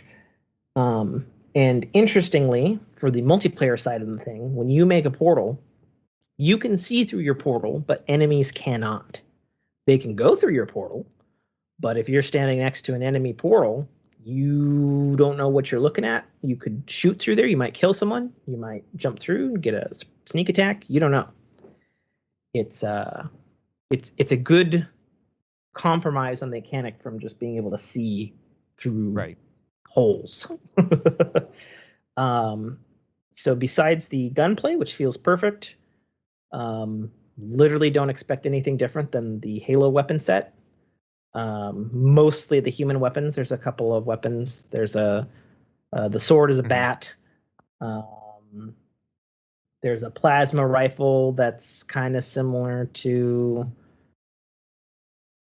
the plasma pistol or the plasma rifle from Halo. There's not anything super special or fancy like the needler or like a charge shot. There's a rail gun. It's very, very basic weapons, but none of that really matters because the gunplay feels very good. As I said, the portals feel very good. The game runs really well. It is full crossplay already, which is awesome. And it's free on PC, Xbox, and PlayStation. And I encourage anybody to download it and give it a whirl, especially people who are hankering for Halo and don't have access to the Master Chief Collection. It's a really fun time, and it does have custom matches. I played the first custom matches with my boys, which was... What is happening? Steam just fired up. I didn't realize it was going to make noise. Thank you, Steam. With a dragon roar? Yes. What the fuck? Yes. A hack? What is that? What is that? Explain yourself. Just how it opened. It's the whatever the big picture mode. Oh, I was thinking about trying that the other day because I'm thinking about getting a long HDMI cable and hooking the gaming PC up to my TV. But yeah, so Splitgate, I encourage it for everybody. It's the most fun, just fun, would be the best thing I can say about it. It's just fucking fun. Yeah, the menus aren't the greatest. Yes, the characters and the weapons look generic as fuck. I will say, though, the art design of the levels is really good. So the levels are really strong, which is fine because that's where you're fucking playing most of your time anyway. On. Quit playing noise. I don't want you to play noise. Apologies. Thank you. What in the ass? Some anime shit? No, this is the Splitgate trailer. Oh, that's weird. Okay. Well, I'm like, you download it. I'm like, I'm going to keep forgetting about this unless I do this right now. And that was probably a bad idea. Yeah. Sorry. Yeah, I've got it downloaded on all my things. So I'm not going to click anything else. To give it a go. Or just do some privates to get the hang of it. Because the thing, it really does throw you when it's like, oh, this is just like Halo. Okay, this is like Halo. This is like Halo. There's no sprint. There's none of the fucking garbage advanced movement stuff. And then there's portals. Right. And then that throws. It's like, oh, where did I get shot from? And it's some dude across the map who put a portal up on a fucking tower who sniped you. And it's like, oh. Right. Yeah, it's literally one of those things where it's like teammates will be bitching at people hilariously using the tagline of Valve's Portal, which is now you're thinking with portals. It'll be like, fucker, you're not thinking with portals. So yeah, some good stuff there. Okay, did I talk about me finishing Xenoblade Chronicles X? Yes. Okay, let's get that. Did I talk about playing the Hitman World of Assassination trilogy? I believe we were touched on it. I don't know how in depth you went on it. So I've played the Hitman games. Everybody says the new Hitman series, which is a trilogy of 3 games, which very interestingly all the levels can be imported directly into Hitman 3 and played with all of the updates that they've done to the games and the engine and all that sort of stuff. Which, of course, on next-gen consoles and PC includes ray tracing and all that good stuff. I started on Hitman 1. I played the first level, and I loved it so much, I didn't feel any need to just keep playing 1. So I went straight and I bought Hitman 3 and imported all the levels from 1 and 2, which I had gotten because they were games with gold on Xbox. So basically just paid base price for Hitman 3 and imported the levels and have been playing the Hitman 3 versions of Hitman 1 and 2. I think I'm still on the 1 maps. Nice. And they're just so fucking good. Like just, I mean, graphically they're so good. Gameplay-wise, they're so good. They're just so fucking good. And playing this new version of Hitman, I can totally see how the developer is going to do like just a kick-ass James Bond game. As you may remember, they were announced to be doing a James Bond officially licensed game. Like it's just gonna be so good, dude. I definitely see why people are talking so much about this trilogy. It's because it's fucking so well made. Like, I don't know what else to say. Like, it's fucking amazing. I know our very own Mike Liss, Buster Knuckle, is a big fan of these new Hitman games as well.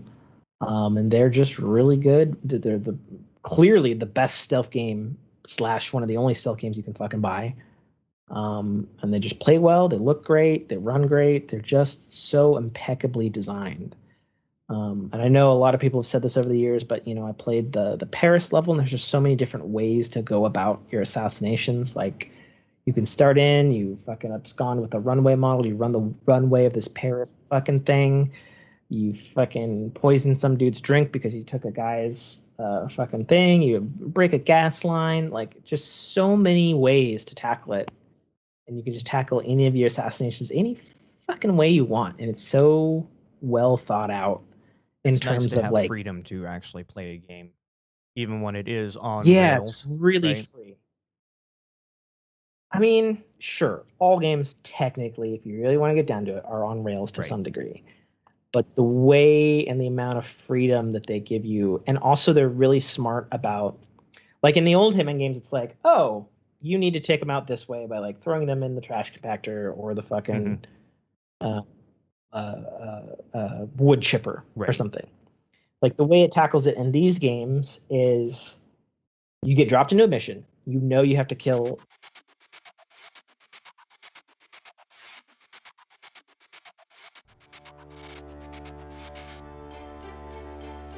Thank you for listening to a Dynamic Works production podcast. You can find our podcast at www.dynamicworksproductions.com. Feel free to email us at dynamicworks@mac.com.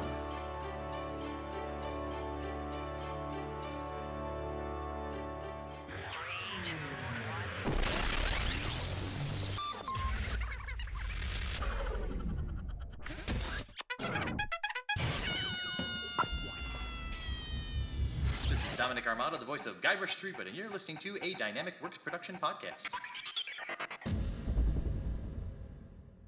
The Citadel, Arrival, is the first installment in a series of epic science fiction short stories reminiscent of the Pulp Fiction style. It's a fast-paced story that will take you through twists and turns that you will not expect, until they are thrust upon you with all the force, excitement, and chaos of a plasma cannon blast. The story follows Katarl, a nobody cog in the working wheels of a futuristic society run completely by Megacorp, a corporation that carefully runs and manages the lives of the people living under its sphere of power. On one of Katarl's few and far between days off from work, an outing he had hoped would be fun and relaxing turns into an explosive adventure that drags him kicking and screaming into situations and challenges that will make him question every aspect of his life. Watch this colorful tapestry unfurl as Katarl and his newfound allies find their way through this classic, yet oddly surprising tale of good and evil, where nothing is quite what it appears to be.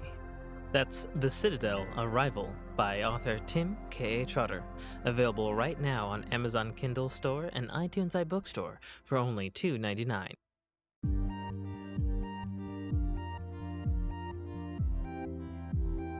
Good morning, sir.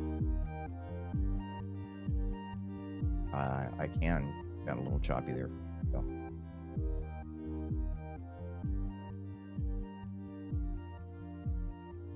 Gotcha. Sir.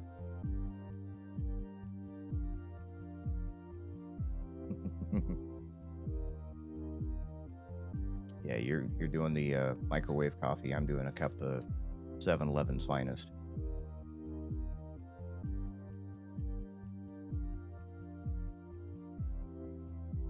I didn't see the picture. Oh. Hold on. Oh, nice. Oh, yeah. Images. Yeah. Okay. Yeah, I got in line for Starbucks and it was like, oh, it's 20 cars deep and wrapped around the block. 7-Eleven it is.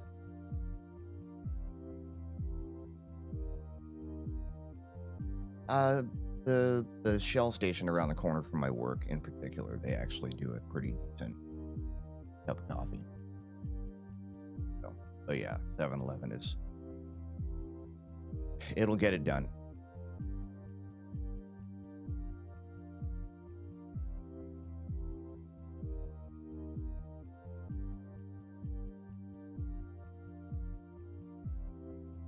It's a little bit of both.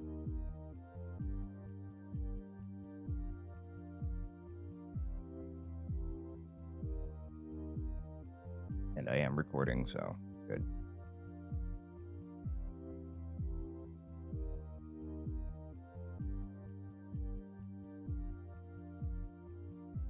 I don't know. Did you take a look at the files from last ep? It's okay to say no. Okay. It's okay to say no.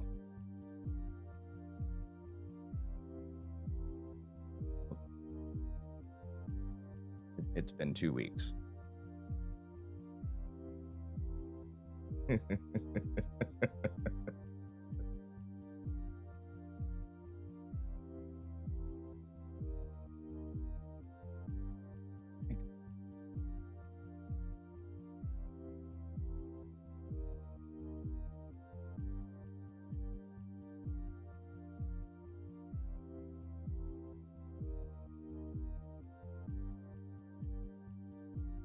Yeah. No, and you'll be happy to know I took the offending sound clip off my board, so that won't happen again. I replaced it with a few others, but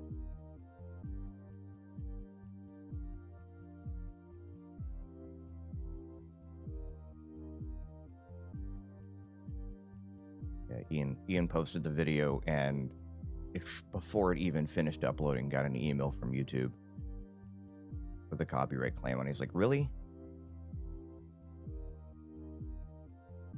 So yeah, word to the wise, the Gandalf Sachs meme sound is not acceptable even in a 20-second clip.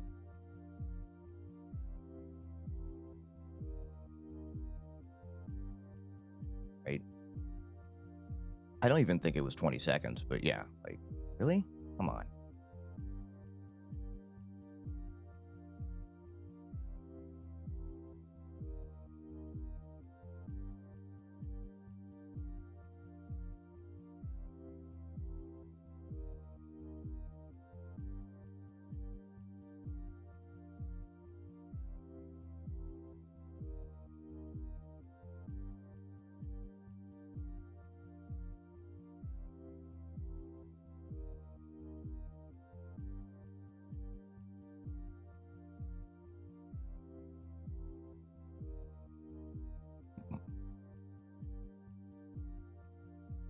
Three hours later. I don't even know what that meme is from. Should I know what that meme's from? I don't know. I see it everywhere now, though. Like, I have a children's book with like the font Scaredy on it is Squirrel. like, it reminds me of something from like the old Scooby-Doo. Right? Like it's like old, it's 4x9. Yeah, like I said, I have a children's book with Scaredy Squirrel, and his, he's anxiety-ridden. His panic mode is freak out, play dead for 2 hours. Which I guess is a squirrel thing. But yeah, so almost every book that's, play dead, and then 2 hours later.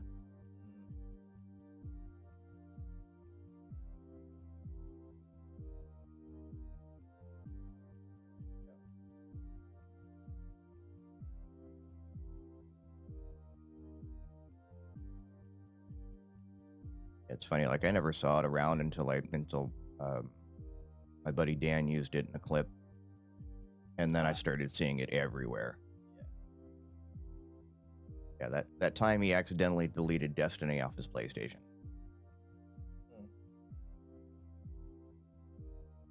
He was doing multiple platform helps, and he has a queue system. So next person up was PC.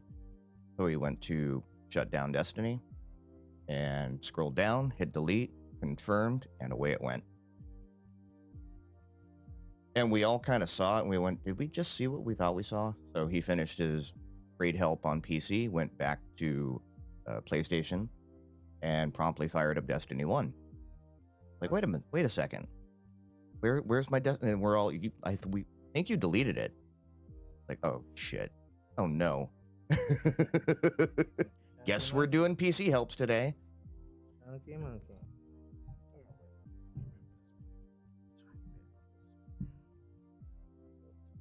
It. Okay. Am I coming in good and clean as far as you know? Yes, you are. Already And got the already plug. established I'm very guttural clean today, so. Yeah, that's fine. You sound like you've been DJing or perhaps a late night of clubbing. No, hour or so of podcasting and then Dodger game.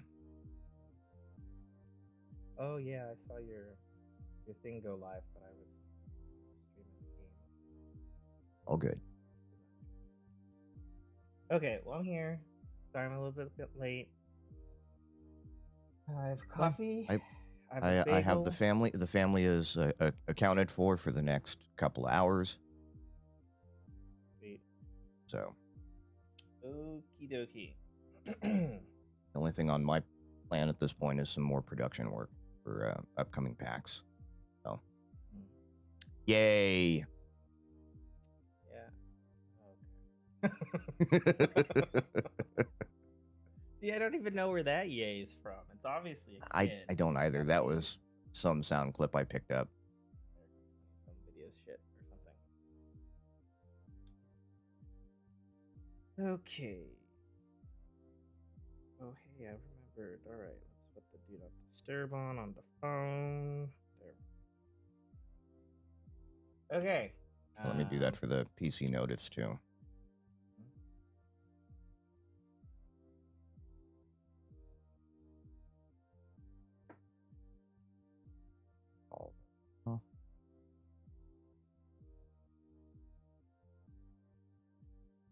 Especially there.